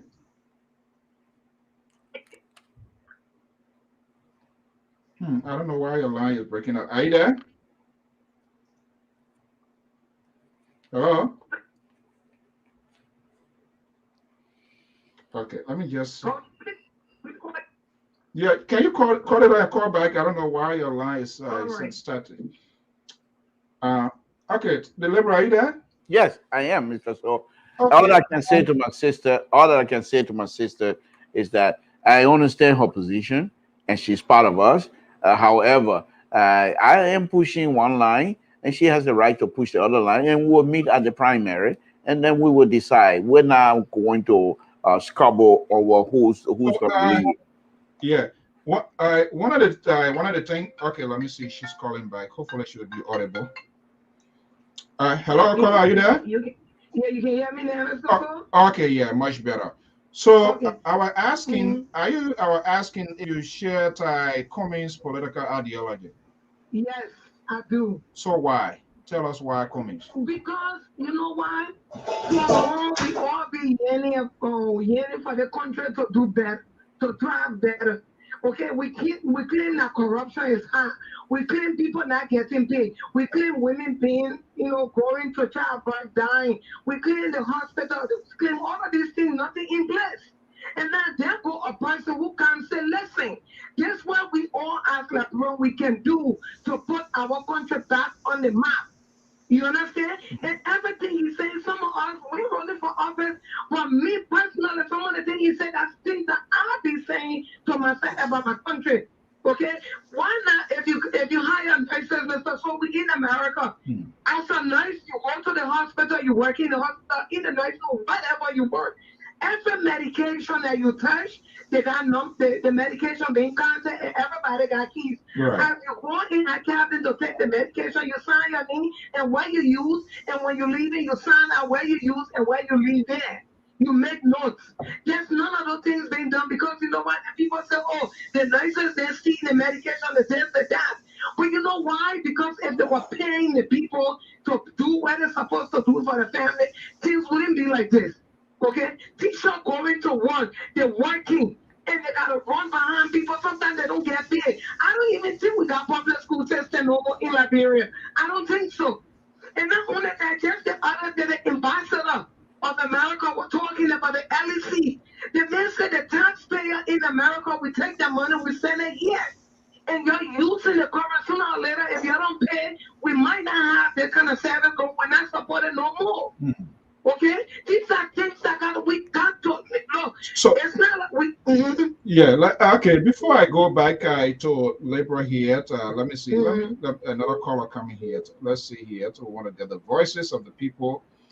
We need to have a really authentic conversation here. The Libra will be coming to you. There's a caller here, I believe, from Pennsylvania. Are you there, caller? Yeah, 2 seconds. Yeah, I'm here, Mr. Bill. I'm here, Mr. Bill. Okay, you want to make a point? Yeah, my point was going directly to my sister that just came up and giving emphasis on the statement that came from the ambassador. The ambassador, Mr. McCarthy, said his statement, because even the one time I even talk about his statement that he issued at one time when he took a visit on the Bushel Island about the electricity. He stressed two things in Liberia. But before that, Mr. McCarthy said that America, just on electricity alone, for over 10 years, he said America has given more than 100 billions of dollars to Liberia just on electricity alone for the past 10 years. And within that 10 years, Georgia, I think, just this is 4 years. Within that 10 years, Joseph Biden was in power under the early land government. Yes. And our people were still living in darkness. I went brother, some of us, I 2005, I was in Liberia. When I was going to school, we used to study on the principal street of Charlottetown, on the sidewalk. There where we used to go to read our assignment, our schoolwork. We used to do it right on the street there. There was no electricity. So what happened? The ambassador said that he asking the government now to be able to investigate some of these things. And two other things he stressed was, one has to do with people that are taking the electricity, they're not paying their bills. They're not paying their fair share, right? They're not paying their fair share. And two, people that going around going connect their own personal wire. Like for example, Mr. So when I was in Liberia, I knew a big brother that was working to foreign, were working to commerce. That man used to go. They used to go. That was like after the time. They used to go to all the stores. The minister used to send them. They go to all these stores and collect this tax money from all these store owners and come back and share with the minister. Get a share to the minister, and they take that share money that's supposed to go to the government cover. That money never used to go to government cover. It used to go to individual cover. So Mr. McCarthy is saying that our future that they in government. Okay, I'm going to take this money, and that's what made today. We have all that money being spent on legislature, but yet they're saying. Okay, let's make it short here, so we get go ahead. Let's wrap it up quickly, so that. So where are you starting? Where are you leaning on? That's what I want to know too. Call, are you there? Yes, you talking to me? No, yeah. Let me just conclude. Yeah, conclude it. Let's see. My leading here has to do with when we're talking about bringing this person or bringing out new person. For example, when President John Mahama reacted when he came to office, the first thing he did was to call his salary down. Most of his government officials cut that salary down to. Let me finish. Most of his government officials cut that salary down to 50%. Under early government, I knew a government official was making $18,000 with all the difficulties. So what we're saying here has to do with people. We know they're in power, and they say they're going to make the change. They're not making the change. And even of the young people that are trying to emulate the good example for these people, we can see the good example for them. But when they come, they want to come bring people to show off with the people because some of them fighting, so that tomorrow when their people get in power, they can become ministers. But not thinking about being minister for Liberia or become minister for the Liberian people. So we need people that are going to be able to be for the Liberian people, not for themselves. Or fighting for that power. Quickly here, who? Let's not speak in esoteric tone here for only a few people to understand what we are having. This is a national conversation we are talking. So, who are the people? Yes. You asking me? No, I'm asking the gentleman. We need people who the people now. Let's speak it out. Whoever you support, say it. We don't have a hidden agenda here. For me personally, I support the CDC. I support the CDC president. Well, that's what we go. You support it? My reason of being, yes, I support the CDC president. Okay. In my lifetime, as a young man growing up in Liberia, what I see today in Liberia, I never seen that before. Even the University of Liberia. When I graduated in 2005, let me just get one example and I'll be done. 30 seconds quickly. In 2005 from high school, I wanted to enroll to the University of Liberia. I couldn't enroll at that university at that time because there was no change. People were taking bribes. You go, you take tests, and you know what yourself that you find that test. But somebody asking you to pay them $150 so they can enroll you. But today, we have examples where President Johnson, we have the young people should go to the University of Liberia. And the evidence is there. The evidence is there. So these are some of the changes that we're talking about. It will not happen today. It's a larger problem. So bottom line, continuity is you're calling for continuity. The CDC government is the government should be there. Is that what you're saying?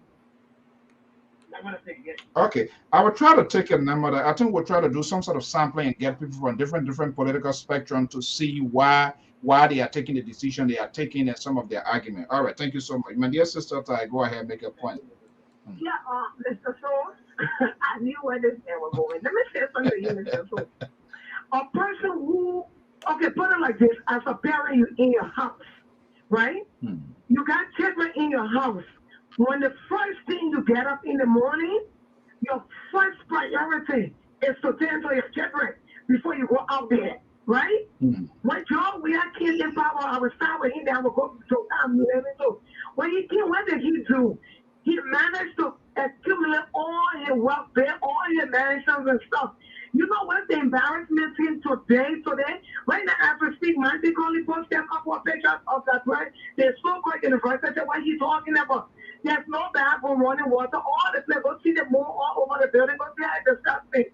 Not only that, look at the Lone Star team in Nigeria today. In the grass, under a coconut tree or whatever, they put them to practice because the band people, the FIFA band on the game on the sea. And why? What made Joe we are famous in our country? He was a football star, country best, war best, everything best. That what made the people fall in love with him. When he came, the very thing that put him Liberia, none of them trained here a push for them to say, okay, you know what? This man was somebody look like he developed in his own country. So when people talk about Georgia, we take the country from point A to B, I don't know when. And sometimes too, no disrespect to nobody. No disrespect to nobody. Maybe some of these people who continue to say Georgia, there's no law and order. A friend of mine just came from like a couple of days ago. The girl said everybody for themselves and go for all. You know what that statement means? So you okay. We got 30 seconds quickly here. Let me go back on the line here. We got foreign minister that can come to America to come take a post. We got a president that can't even travel to go places, but they're going to be neighboring places. My reason I say I support Elizabeth Cummings, they put talking about to be a president, you need a management skill, because if you can't manage nothing, you can't manage a country, you can't even manage the things. Look, people don't understand. They're talking about politics. You can't go to school for politics. You can do political science. You have to know the in and out of things. But management skill, that's what you need. And I feel Alexander Cummings right now, I'm watching him, listening to him. Okay? And like I said, I got no problem with Joseph, I got nothing.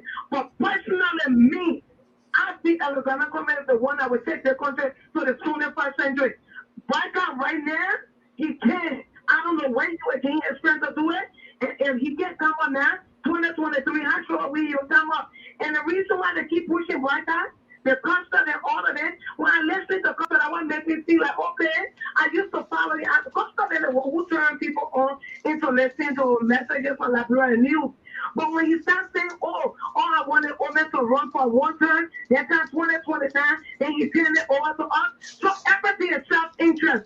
And the country will go back to where it is today. And I see the reason why they're challenging the men, the fighting government, because they don't like law and order, because like you said, you're corrupt, you'll be prosecuted, and we pray and we live for a change to come to Liberia. Thank you, Mr. Soul. Thank you very much. I think she spoke. She put her pieces together. Libra, are you there with me? Yes, I am, Mr. Soul, and I'm enjoying it. That's a critical take there, and that's the apprehension. But I'm not sure these political actors themselves are really speaking for people to get the inner part of them. They have their surrogates. Yes, we cry into whining, talking about Joseph Boyka and CDC here. But there seems to be people who resemble CDC are also embedded with these current people right now to be able to be like the Natana Magi, the benevolent dictator you are referring to, because they are tuned, their language does not sound right. Let me go to this number here. It's all about our listeners. Don't worry, I want to give you a fair share. Let me go to this caller here. 215-5891. Are you there? Are you there, caller? Good evening. Good evening. What's your name and where are you calling from? Fine. My name is Godwin Doe, and I call you from the state of Pennsylvania. From the state of Pennsylvania. Good evening. Welcome. Thank you for participating. Look, let's bring you in, my dear brother. You are a Liberian. I'm a Liberian. My guess here. Where are we going wrong? What is so concerning to you when it comes to Liberia? This sort of the politics now is on a slippery slope. Yeah, Mr. So there are so many issues on my mind, especially as it relates to the government of the ruling establishment on the footballing president, the footballing president, George Weah. And looking at the current situation right now of our national team, it's a great issue. Looking at the national team going to play Nigeria, one of the fiercest football country in Africa. And first of all, I want to say a pre-victory treat for our national team, the pride and joy of Liberia, the Lone Star. But it's so disheartening to note that our national team will be playing, if I'm correct, will be playing most of our home games outside of Liberia, which is a big disadvantage when it comes to supporting the supporting aspect. Thank you. And it's so shameful and disgraceful honor of footballing president like George Weah, who is a football icon when it comes to the footballing world. And for our national team to go out to be playing all home games outside, I think I see that very disgraceful and shameful. And looking at our stadium being banned by FIFA or CAF, that's very disgraceful, and that's very disheartening to hear that. On George Openbia, that did not happen on Charles Gandhi Taylor. That did not happen on Eric Johnson Seri. Why is it happening on George Openbia, who is a soccer What does icon? that tell? What does that tell you, my dear brother? It tells me that the president we have in power right now in Nigeria does not have concern for football. He's just a football president, but it tells that he does not have concern for football. He does not have no thought when it comes to promoting sports in Liberia. And even the youth sport minister, who was one of soccer player, coming on spoon talk and talking crap and defending the action by FIFA or CAF. Okay, so it tells me that those guys have no interest in the game. Okay, let's get. All right, let's get to the boiling point here before I go back to the liberal progressive. Now is one component here, and we try to engage people here so that when people are making their mind, they are calling the assemblies and other people to support. So what do we need to do now? There are a couple of names, people that are contesting. I want to be president, saying it and implementing it and having the courage and not getting out of where we're coming from instead of coming back to talk the same thing over and over. What are you considering in terms of decision making? What are you going to be present physically? Are you going to learn financial support? Or are you going to do moral support? Or are you going to talk to people here? What is your own set criteria in making getting the presidential pick? Okay, I listen to you well, Mr. So laying the premise when it comes to that direction. As for me, I'm in the diaspora, and I don't know as to whether I think I have voting right in Liberia.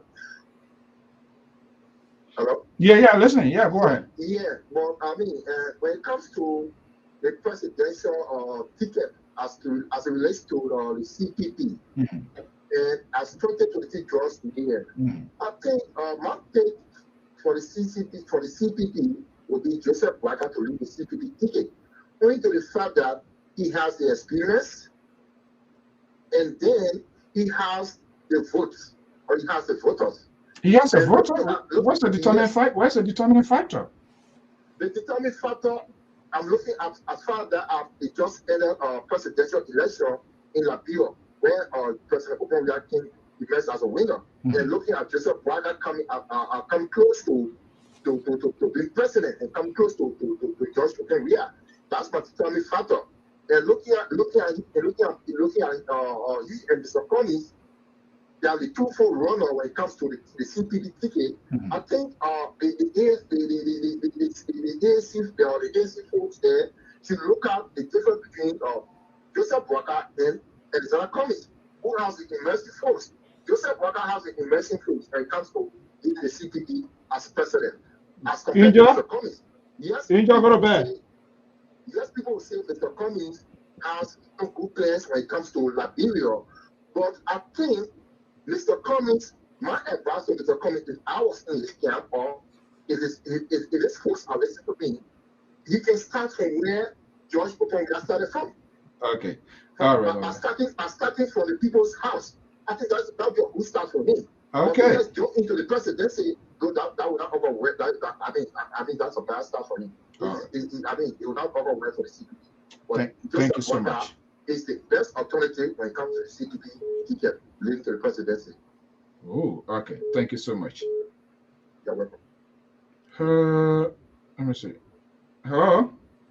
Yeah, Mr. So, this is me again. Can I make a quick point, please?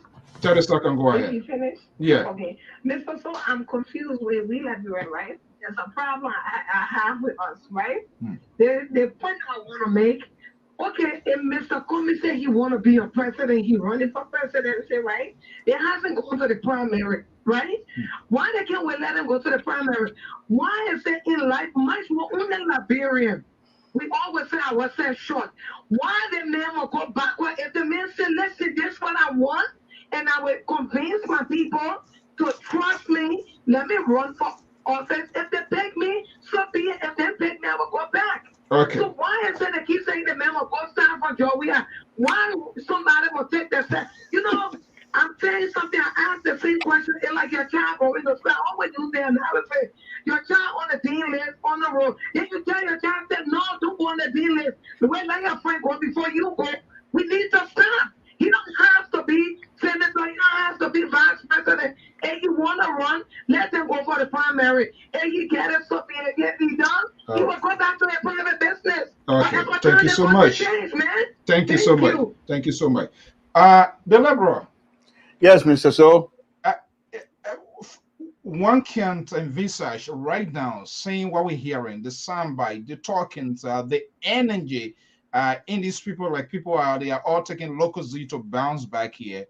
It's going to be a dicey and a tough journey within the collaborating parties. So based on what we're hearing now, what these political leaders, or especially those that are really in the vanguard, trying to seek public, the highest office of the land, what should be their talking point? Where should their concentration goes now?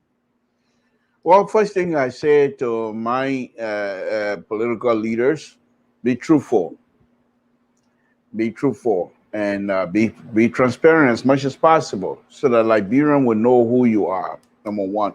Second thing is, Mr. So, I think I've always stated this here. I'm sorry the CDC professor and Mr. George are not with us tonight, but they would have at least attest to my comment. And that is, the CDC-led government continue to put their foot in their mouths.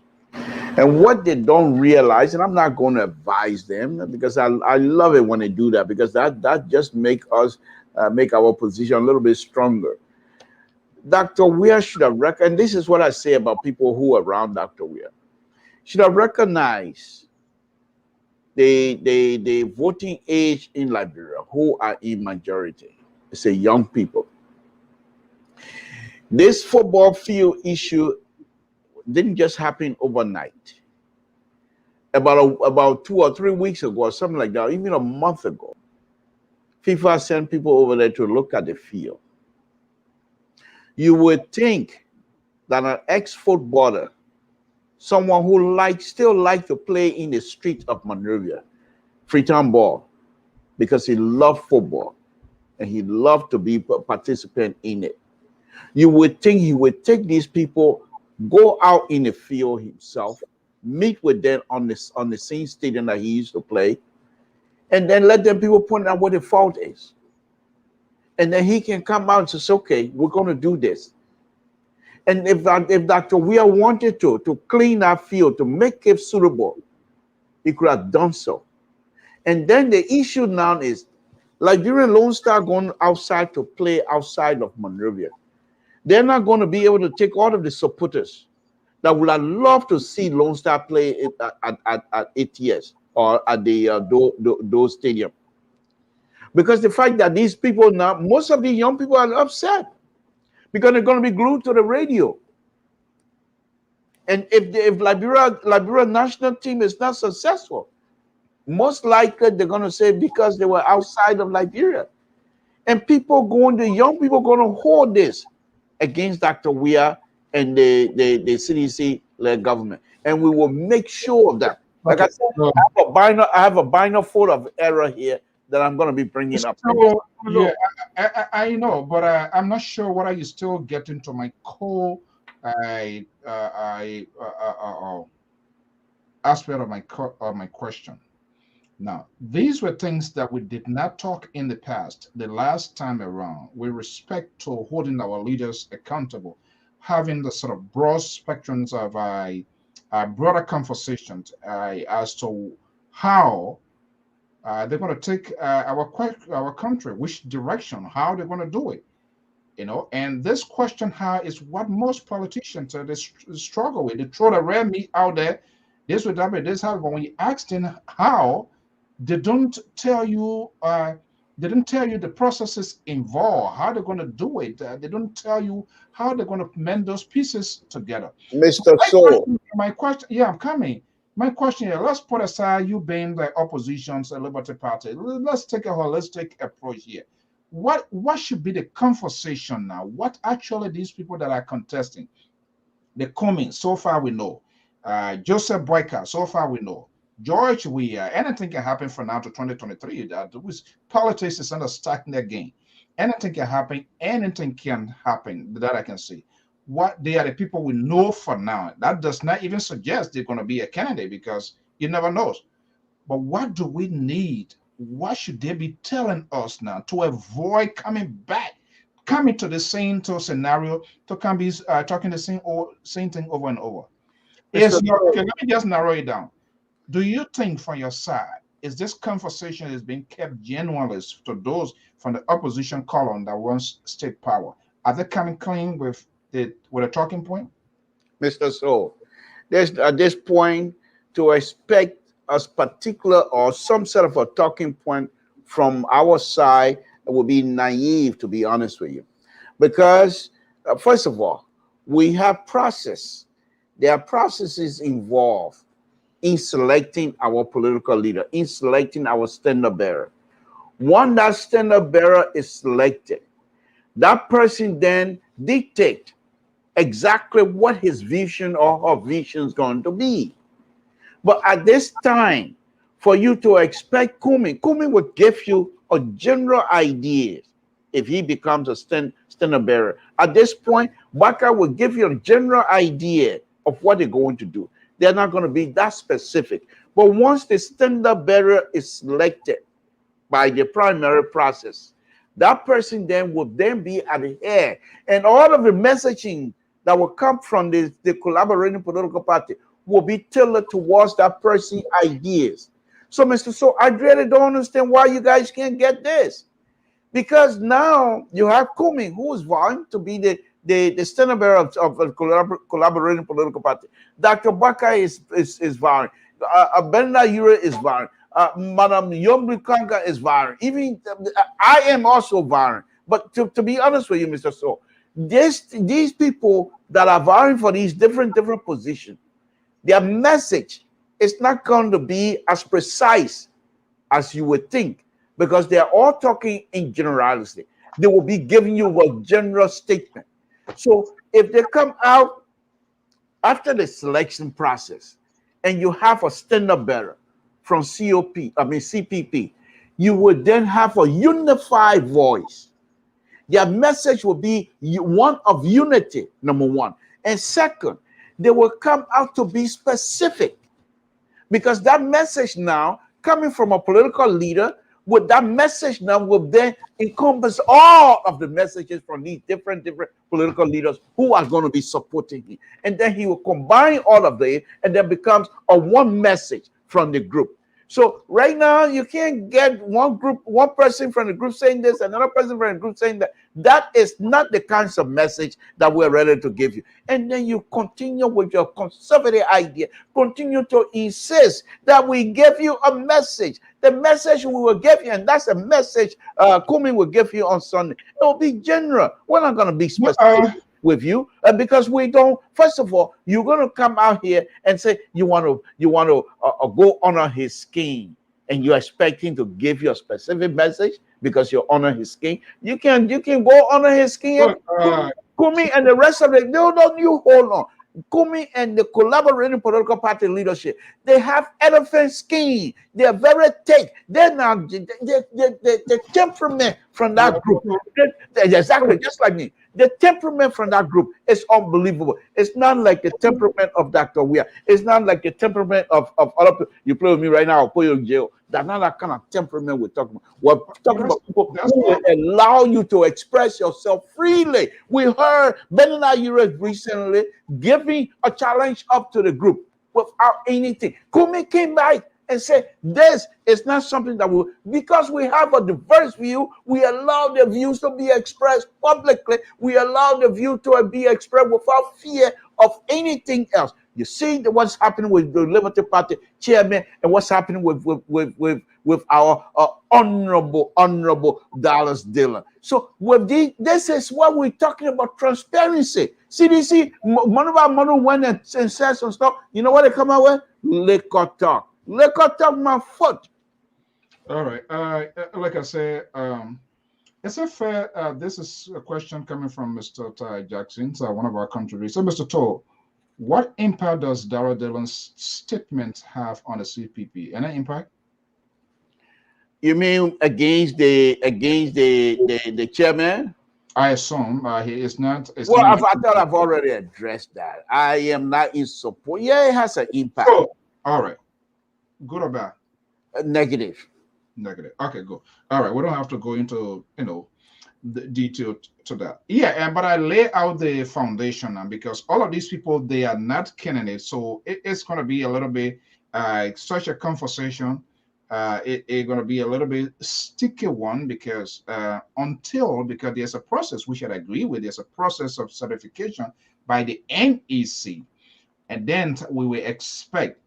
But is it fair to provide their tone, their conversations for us to make a guess as to where this country they're going to be leading that country?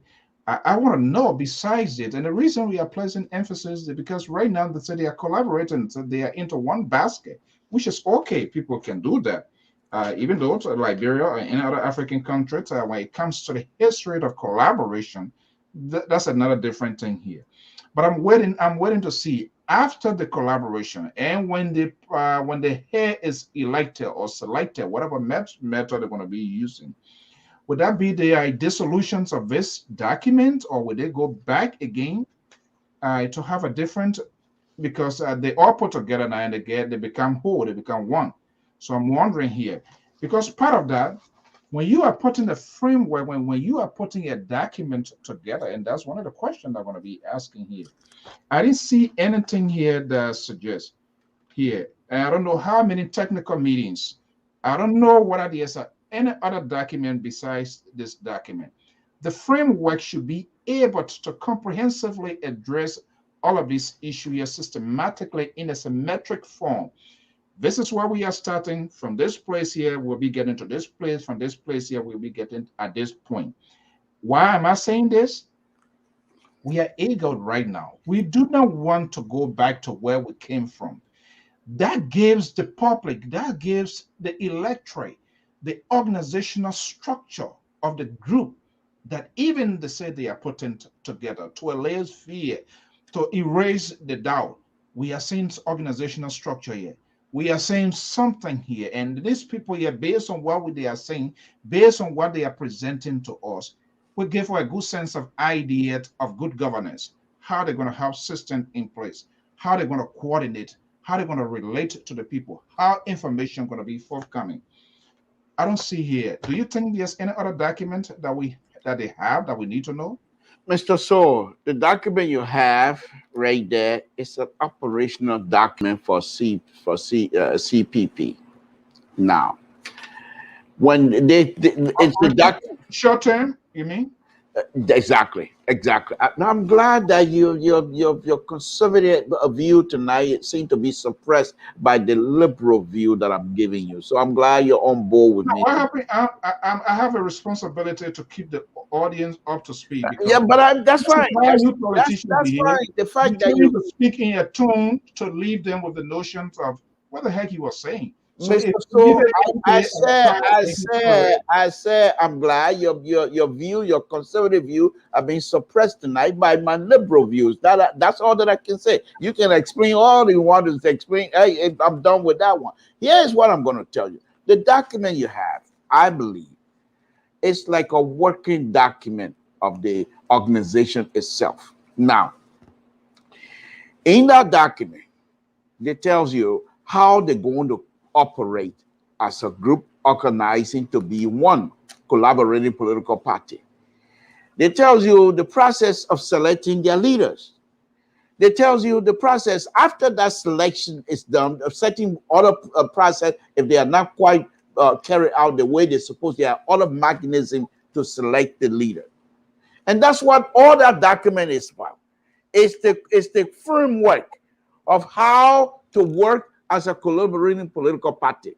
Now, I believe also that once that process has been exhausted, let's put it this way, once that process is done, once the selection process, the election process, whatever framework that comes out, and they have had their standard bearer, then I believe they will now come out based on the fact that they already have a leader, number one, and the leader now going to dictate to them. Dictate? What? Listen, dictate. Dictate? Not dictate. No, Is that what you guys want to do? No, Mr. So, I mean dictate. Hold on, right there. Hold on. No, Mr. So you can't put words. No.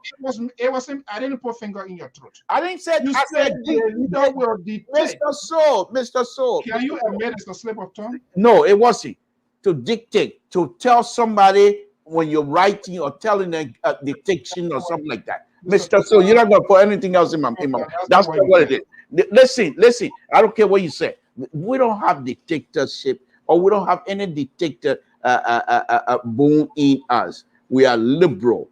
We expect people to be transparent.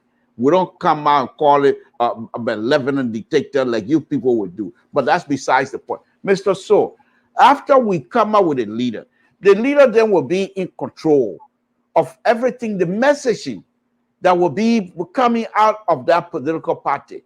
The leader will review and have people around him that will also be truthful to him. So that's what Mr. So you get me all lengthy of what you think CDC is about here. Please give me the opportunity. Let me tell you the collaborating political party view a little bit, if you don't mind. Sure. After that is done, this is all what I believe. This is not coming from there. I don't know them. They don't know me. So let's just get that straight. But the point here is this. After that is done, the people around him, around her, the political leader, the standard bearer, that person will be told the truth. If the person comes out and says something that is not of interest to the Liberian people, the group will tell him, because that's what we do. We're transparent. Mr. So, this is not three people of government. This is not Jefferson Kochi, 4 people government. This is not Jefferson Kochi. This is not the Minister of Finance, Samuel Twe. This is not McGill government. You need to address. I am telling you what. But in the process of addressing it, I'm telling you how we're different. Now, Mr. So, the document you have, I just explained to you that the folks that are going to be leading this group, they are intellectuals. They are not coming from all kinds of places all over Monrovia or Liberia. These are people that have been educated. They know the in and out of Liberia. They grew up, most of them grew up in the slum of Liberia. They're not going to forget the people of the Republic of Liberia. These people are coming to power. Hold on. They are coming to power to save Liberia. And that is coming to stabilize the country of yours. To save Liberia, connotations of words, meanings is very. All kinds of people, they are not coming from all kinds of places. Now you begin to compartmentalize, you begin to place certain Liberia in a basket of deplorable now, so says Hillary Clinton, all kinds of places. This is how you politician gets away. And hold on. I didn't use that word, basket of deplorable. It coming from you. Yeah, because of the word that you deploy in the conversation, all kinds of places. Why will you say all kinds of places? Okay, let me be. No, I'm not going to ask you. So we got these people that come from Nuclear Town. We got them come from Loking Town. We got them come from Gibraltar. We got them come from Congo Town. We got them from all over the country. Is that a description you're supposed to give, for God's sake, to your people? These are our supporters. These are our supporters, and these are the people we care for. Okay. The people coming from Islam. Let me go to the caller here quickly. 612 number 3168. Good evening. Good evening, Mr. Sir. How are you, sir? Good.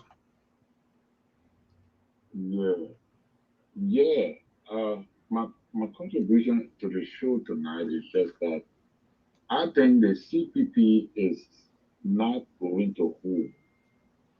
Why? From my point of view. How? Is from just what is going on right now shows that there is no future at the end of the tunnel. You know, when you say what is going on right now, don't be the Samson toe and be too ambiguous here. Our people here, they like clarity. What is going on? We need to know. Well, there are too much rumbling, like the likes of Dara still on accusing or Party chairman as or BM. his party chairman, Even though BM, he you went to BM money, that itself, it makes you BM. And all those kind of thing. And then the party chairman is accused of altering the constitution that may affect the elections in the CPP, which revealed to us, and people saying that he's taking $5 million, all those kind of thing.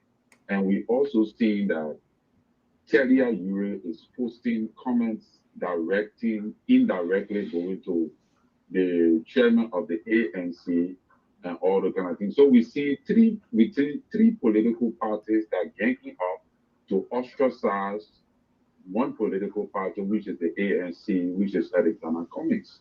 So the battle that is going on here might likely cause for Cummings to withdraw, because I'm seeing that the Unity Party, the ALP, and the LP is one. And all these guys have stigma on the character. So they are afraid of Cummings because they see that Cummings is the only man with transparent record that could emerge, that if emerged victorious, could cause a serious problem for the other three political parties. So I think they're going to fight to get rid of him. And in getting rid of him, that could be a plus for the CDC. So, I think that they may not hold because of the too much. They have exposed themselves to the ANC chairman very early, because that was didn't come out to announce Joe Boycott, and all the kind of thing. And we already know what side ALP is on. We already know what side Unity Party is on. So right now, if that continuing to go on, the CPP will not hold. Okay, thank you so much. Yeah, all right. Okay, all right, the liberal.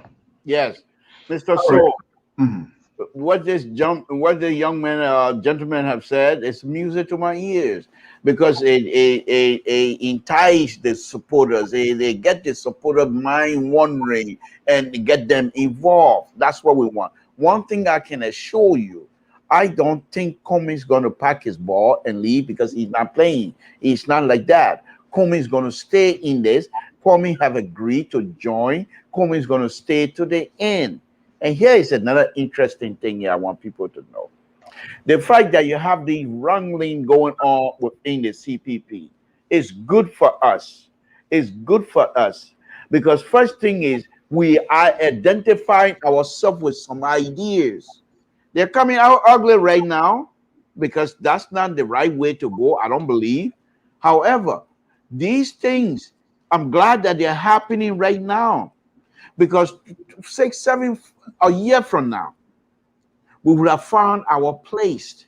We would have found our footing, and then stand on a solid foundation to truly and massively defeat CDC and that Dr. We are easily. So let me ask you this. You have successfully and repeatedly put out the garment and the cap here on this network with a trumpet that came to this conclusion. I don't know how you arrive at it or whatever it is, that Cummings should be the second president. Cummings will be the second president. Boycott will be the first. I don't know how many times I have to explain this to you. Yeah, no, I'm asking questions. You're not explaining it. You've just been having this here. Probably every day we have different people here to watch it. Okay. So I know you say it was like an amusement when the gentleman was saying here. Okay. I'm sure you have gone through this framework here. Right. Have you noticed any ambiguities in this framework? Do you think it's no? Do you think it's inclusive? It is inclusive. Conclusive. However, let me lay out again. As you correct it. Do you think this framework is conclusive? Yes, it is. It is, and it's inclusive as well. Now, let me lay out again, because like you corrected today, we might have some newer viewer here tonight who have not listened to this scenario before, but let me put it out there.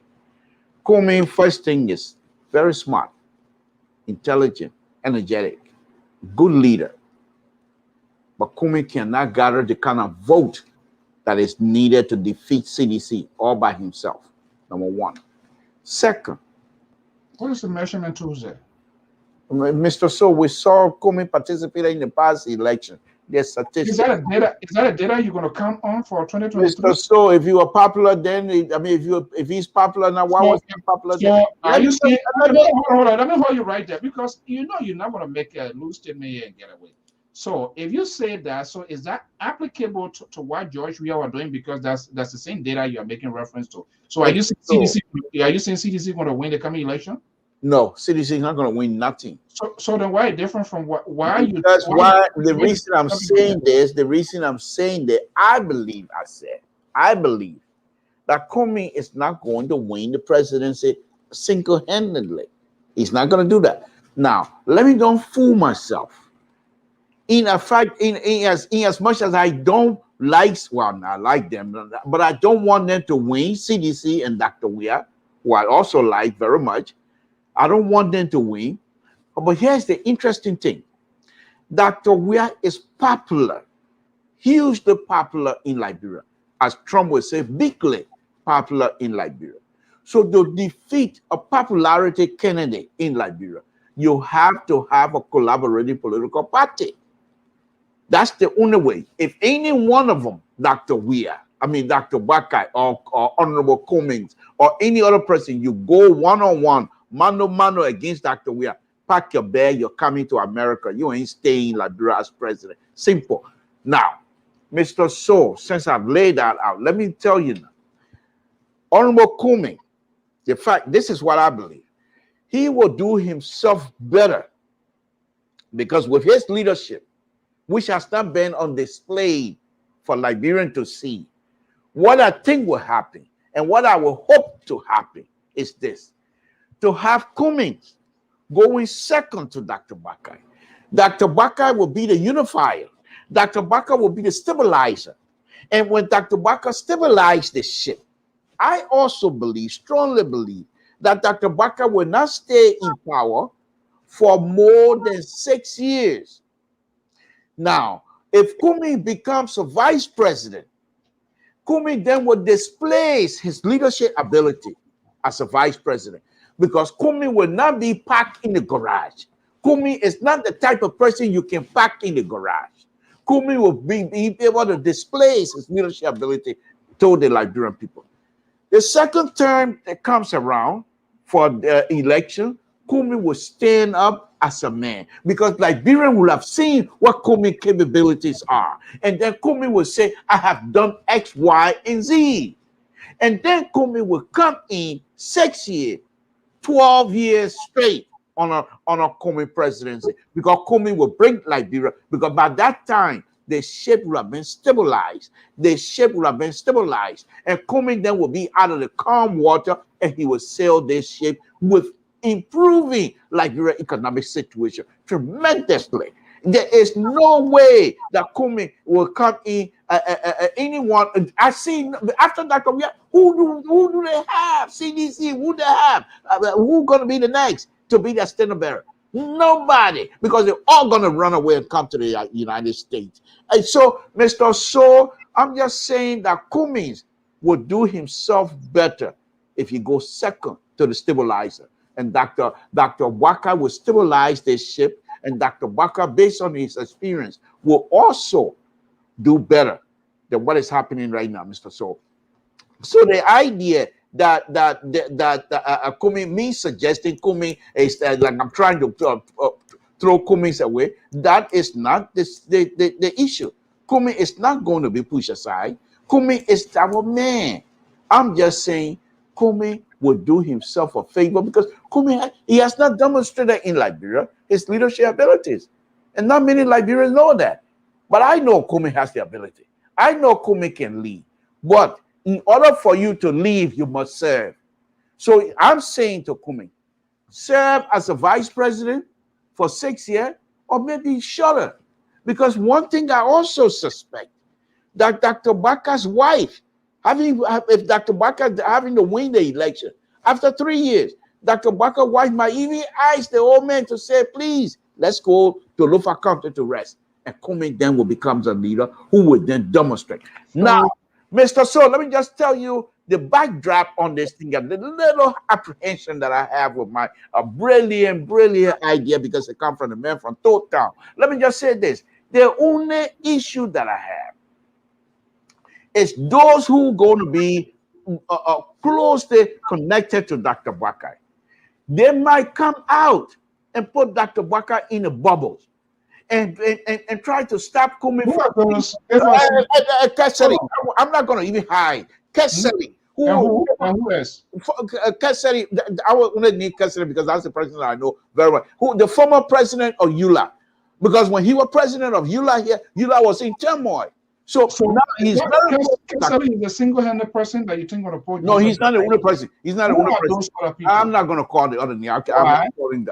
Mr. So because I'm not quite sure yet, but I know what they're capable of doing. But I'm saying, with Kesseri where are those people? Where are they right now? Some are here in the United States, some are back home.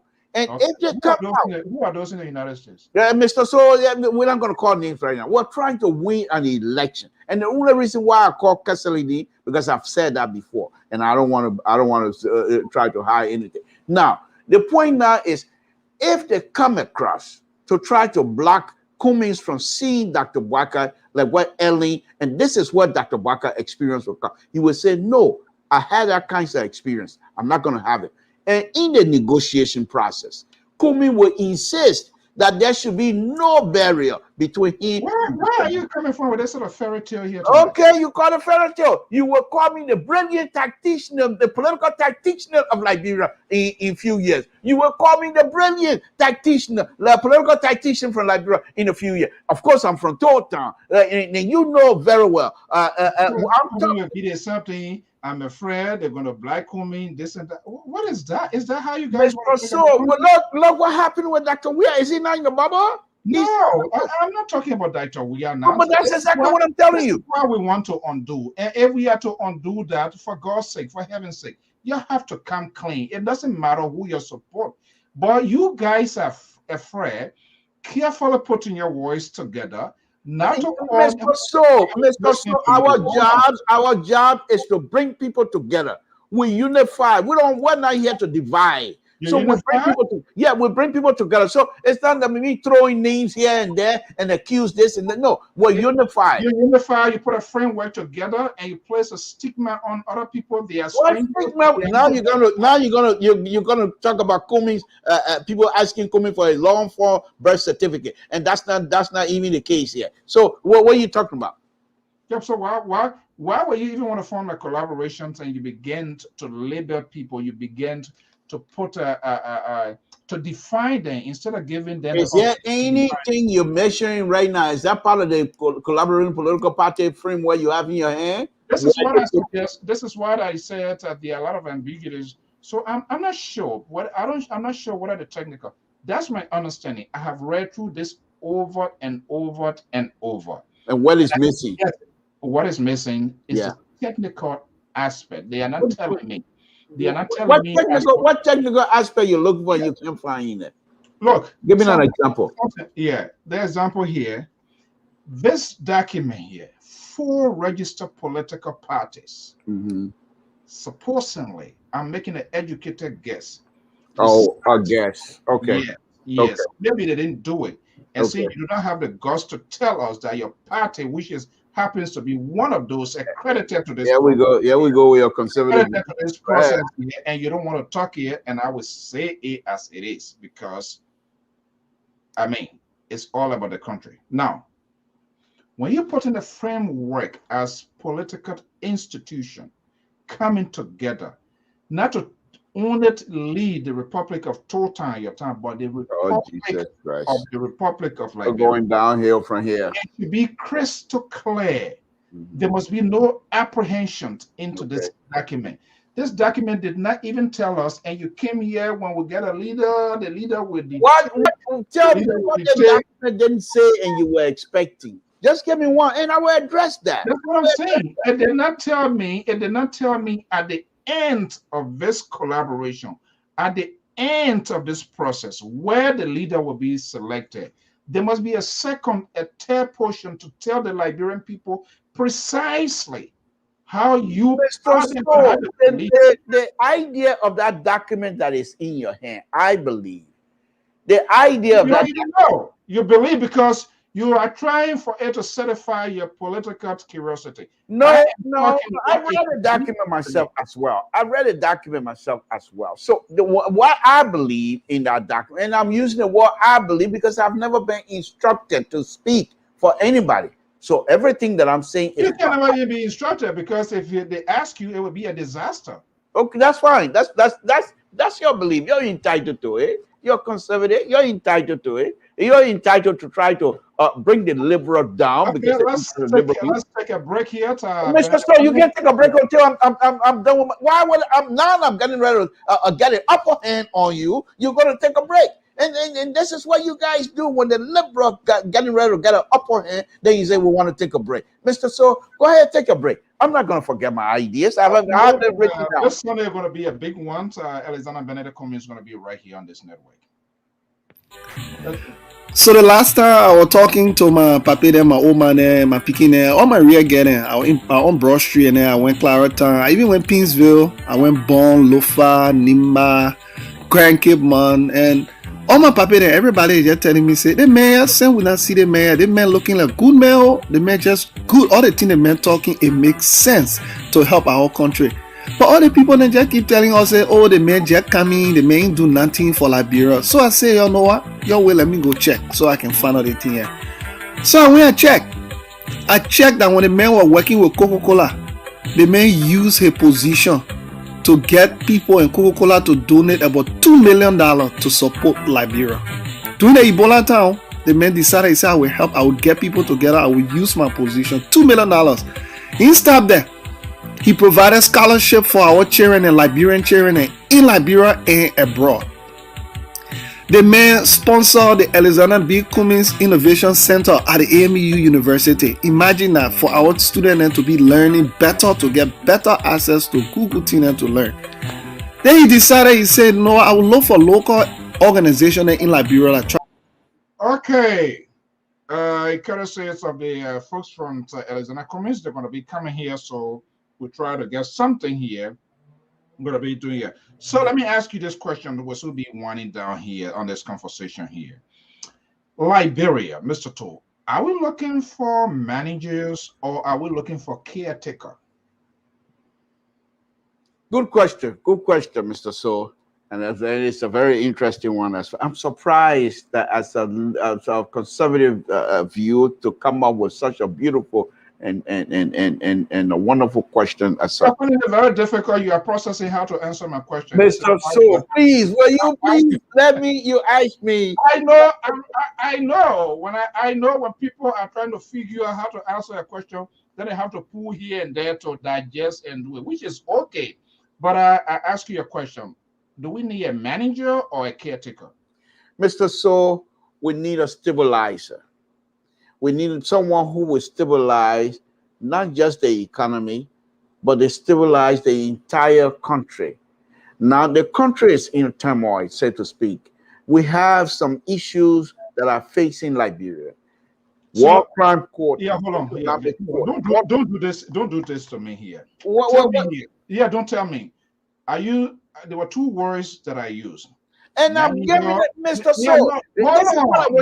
Manager. I didn't spend all of these years on LPR platform to be a yes person. No, I didn't ask you. I gave you alternatives. So you can't tell me how to express or how to answer your question. Is that how you want Cummings to respond to you? Want you to answer the question the way you want him to answer? Is that give me the opportunity. Listen, people are listening. Yeah. I said manager or caretaker. Mr. So. Hold on 1 second. You used the word stabilizer. So I want to know which of those two words is equivalent to stabilizer. Mr. So, I'm addressing your question. I said Liberia needs a stabilizer. That means I'm not even considering any of the two alternatives that you put on the floor here. Wow. Simple as that. We don't need manager. We don't need a caretaker. We need stabilizer. Why are you taking care of what? You fight before you take care of something. The thing that you want to take care of must be stabilized.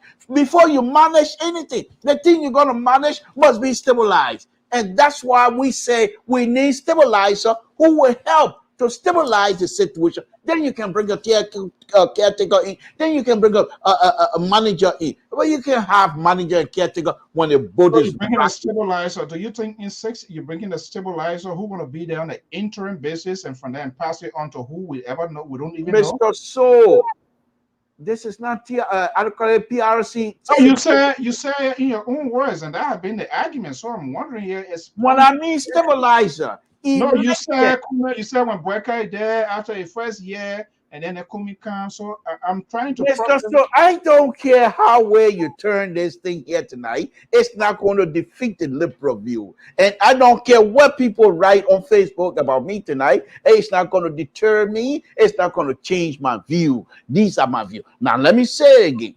This particular issue with the country, you need a stabilizer. Dr. Baka gonna come and stabilize the situation. What is happening?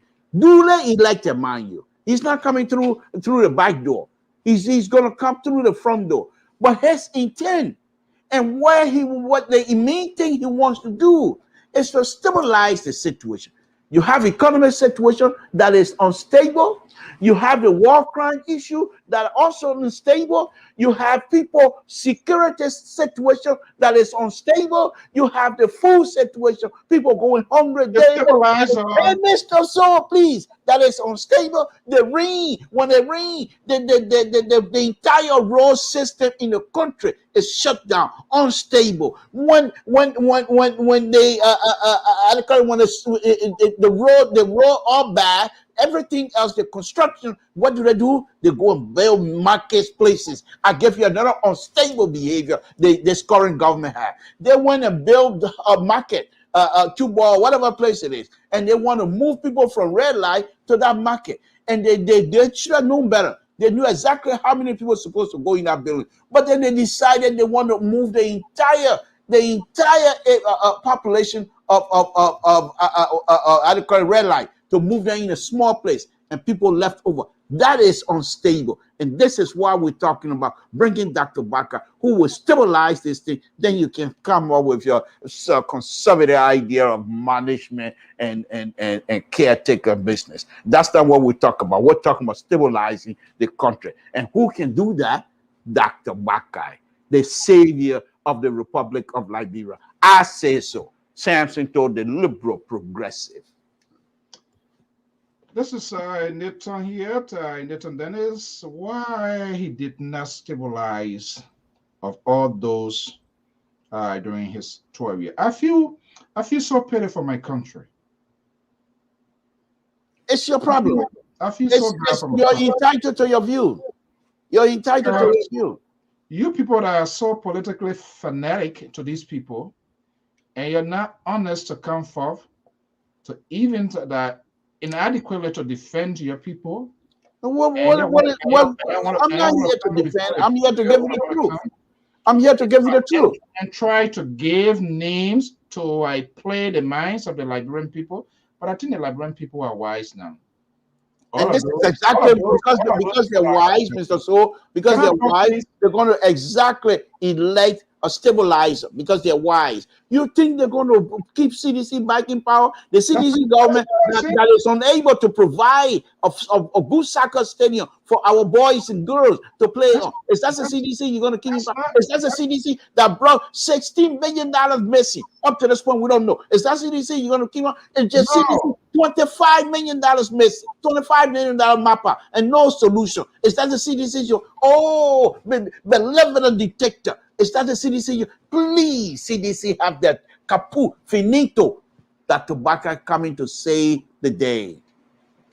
Let me tell you, you can throw whatever tantrum you think you're going to throw here tonight. It's not going to intimidate me. It's not going to do anything.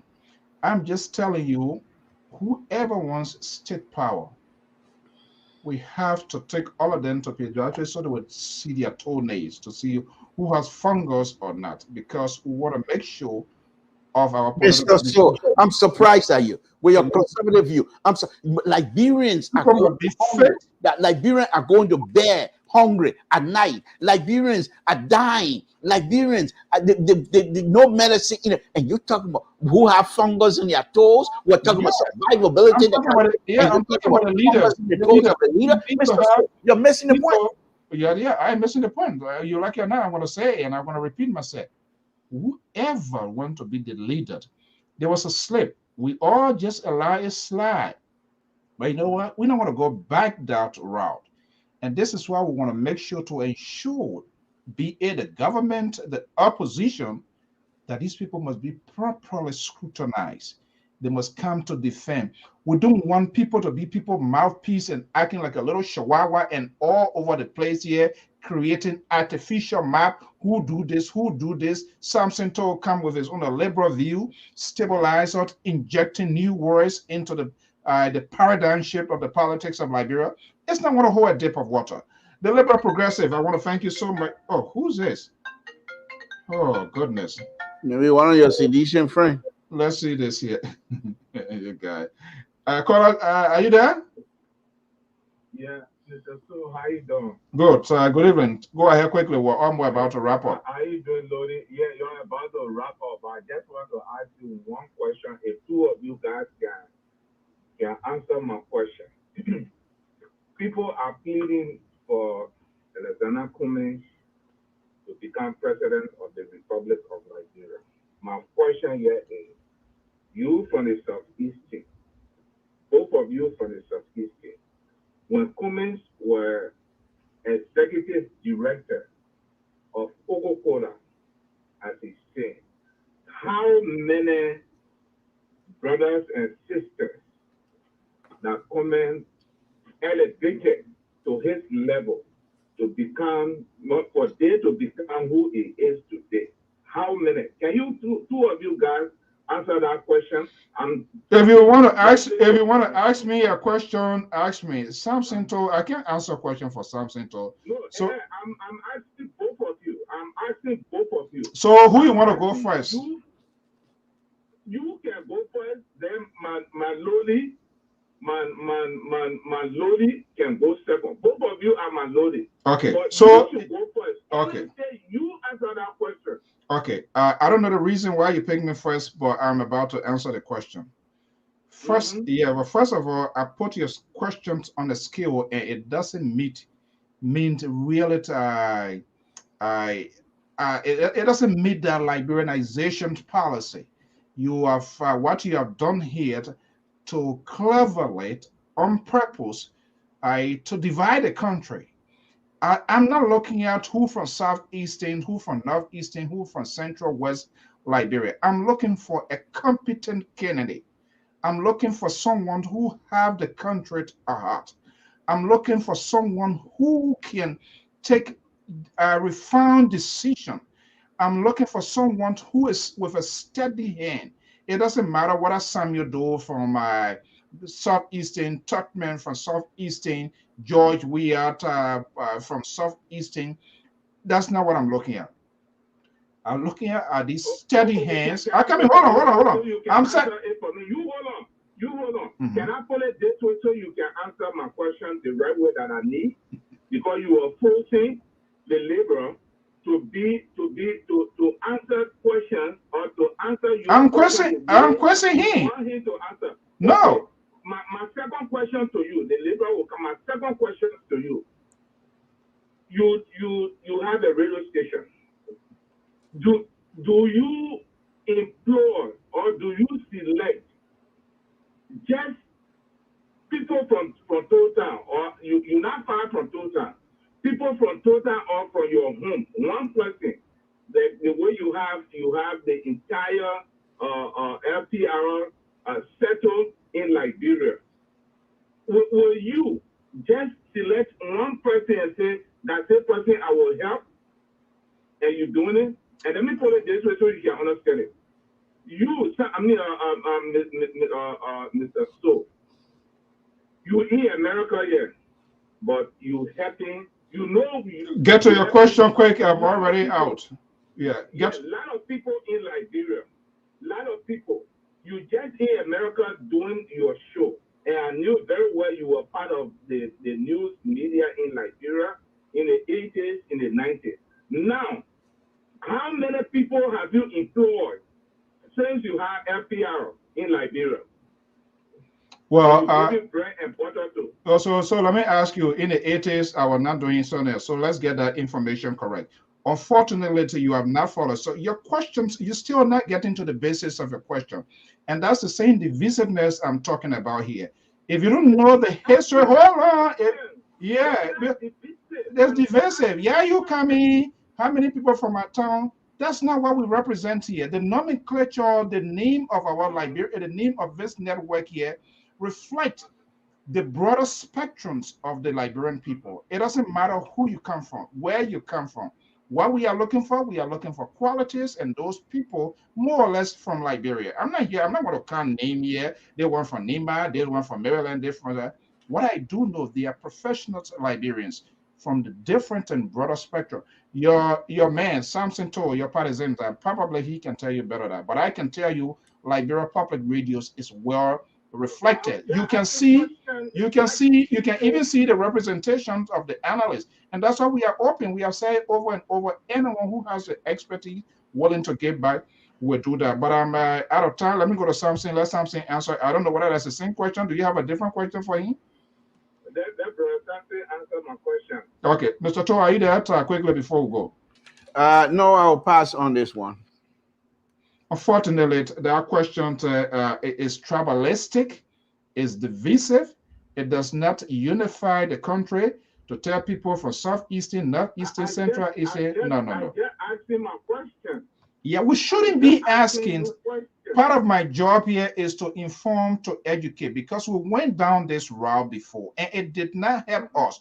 So for any Liberians that I really have a guy to speak about their country, to begin to segmentalize Liberia sector, you from this place, you from this place, and you didn't give this other person job. So that what time? This is not our time thing. And I said it before, your presidency is not a beauty pageant.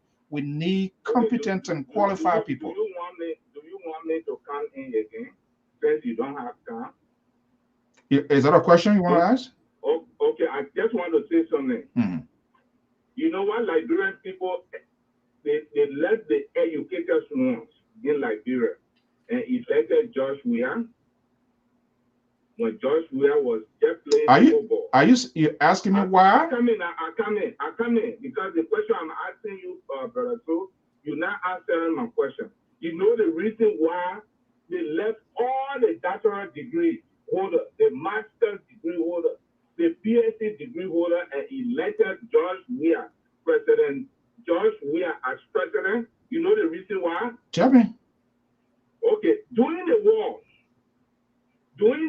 and before the war, when George Weah started playing, because at 1986, it was 86, the non-country tournament that what brought George Weah today, to life. And when the late president, lifted George Weah hand and went there during the war, George Weah was having money. He passed through the refugees camp around Africa and around the world. He went there. He talked to the people. He spent. He let the people to know that he's a citizen from Liberia and he has money. Let me say that I will say do it in 1 minute, please. I have to. We have to wrap up. I will do it in 1 minute. So Samson will speak. Mr. Kumi, the reason why people are telling Mr. Kumi he's a very, very good administrator. The reason why people are saying in Liberia, Mr. Kumi is I love him. I like him. He's a stranger is this. When Mr. Kumi was in Coca-Cola, when he was executive director of Coca-Cola, during the war, during 1990 war, I'm not talking about Ebola or either. Why you don't want to talk about Ebola? He never associated himself with any Nigerians around the world. He has money. He was executive. Wow. He never associated himself with any of the Liberians around the world.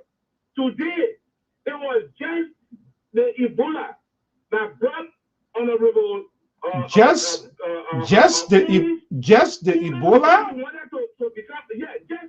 Come on, I'm saying it.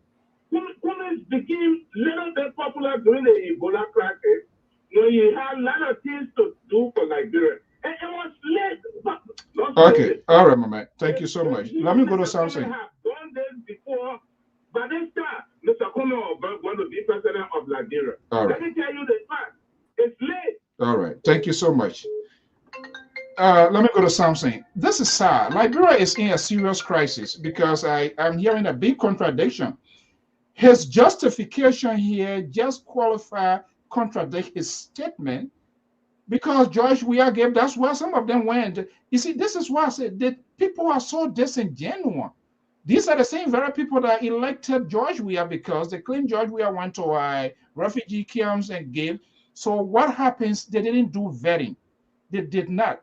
For you to come here, come and just give George and people from Southeast. Liberal, go ahead, your closing statement. We have to go. Mr. So I want to thank you for the opportunity tonight. I think we've been out here for too long, and I want to thank you very much. Hopefully, we'll be back again. But Friday, I'm also going to be hosting one of our leaders in the community. Mr. Willanyano will be my guest here on Friday. And so we just want our brothers and sisters to, this is not about sectional politics. Let's whatever the area come from. Once the person has the ability to lead us, let's give him that opportunity. That's all that I can say. But I want to thank you very much for the opportunity tonight. All right. Okay. Thank you so much, Liberal. We're gonna have that here, but I think it's time for us to undo all of these things here because why should people be asking or say this kind of stuff? And then you say Ebola, that was so much of a destruction to people's life. And you say, yes, it's too late. It's too late for a citizen. Who are you? You the one going to determine when the person should be, when not it should be, or whatever. Now I see the reason why people are walking back. Be people who created this guy, and some of them they have come to re-circumvent. They try to remake their tune. And for them to be apologetic, first of all, for making the wrong choice or making the wrong decision, they are not. They're coming now again to introduce a new face, and they have not even apologized of their actions, what they did to Liberia. I think you are having a very bad time here tonight, the Liberal. No, quite wonderful time. That's your guy call. You agree with what he said? No, I don't. Okay, don't talk like you're not a baby. Don't talk baby yet. Mr. So I said I wasn't going to comment on that. He has the ability to view himself, and I mean to. Okay, but this is why he have the ability. We all here as media practitioners sit behind the microphone. People that are listening, people that are watching, they have very important things to do. So we're here to educate, to inform, and make the news proportional. So when people come here with divisive statement, we should call them out as it is. Just how we're going to hold the politicians accountable. We ourselves, as a facilitator, we must hold ourselves accountable of our words. And Mr. So, or we derailed, we can come back to apologize. So every one of us, one of us has the responsibility to be truthful, and every one of us has whatever we say here. We should be responsible for that. I've been out here now going to almost 3 hours or so. A man asks a ridiculous. I have not. I have. Will you please let me finish my statement? Okay, let me let you go, Papi. Hold on. I have never made any statement here tonight that anyone will consider divisive. No, absolutely. And so I am responsible for myself. The young man that called, he has responsibility of whatever he's saying as well. And so I mean, it is your show. You can call anybody out who you think says something that you feel is ridiculous or divisive, and that's what we need to do. If we see something that is not of good nature for Liberia, we say it. And I want to thank you very much for the opportunity. Thank you so much, the Liberal Professor. Well, folks, that's how we're going to bring the curtain down this evening. I'm Alfonso Zian Soto of the Liberia Public Radio and Lpr-Tv. We're going to be back here by God's willing, same time, same station, Please join us here on Sunday. We're going to be having a conversation here. But the expectation shouldn't be above the sea level, because these people we are exploring to try to get a sense of who they are, what they represent, their vision, or what they are thinking, how they came to this conclusion or wanted to be the president of the Republic of Liberia. Is that only the presidency? Is the only way out to make Liberia what it ought to be? How? And we're going to look at their surrounding. But hopefully, if they all, when they become candidates certified by the NEC, the institution responsible for the conduct of elections in Liberia, we will hit the high call questions. But please, Liberians, it's time for us to go through the real vetting process. This is not a beauty pageant, like I say. It is not about emotions. Something must just trickle you and say, oh, okay, this is how it's supposed to be. The process must be free, fair, transparent. And we have to carefully watch these people's words and some of their surrounding, because that will suggest to us who they are, what they represent, and how they're going to lead our country. I am not one of those who is just quickly driven by their words or pick up one thing and you just draw a conclusion. If we did that, we are doing just unjust to our country. Thank you so much. Subscribe with Lpr. Thank you for your time, and I will talk to you when I talk to you. She told her mother, anytime you see me with my friends, find somewhere to hide until my friends have gone away. And so I took love, mama, every day. Yeah. It was one afternoon, mama went to sleep. Girl came again with her friends, and they were having fun time. Mama woke up, not knowing the way around. And when she entered the living room, behold, the girl and her friends.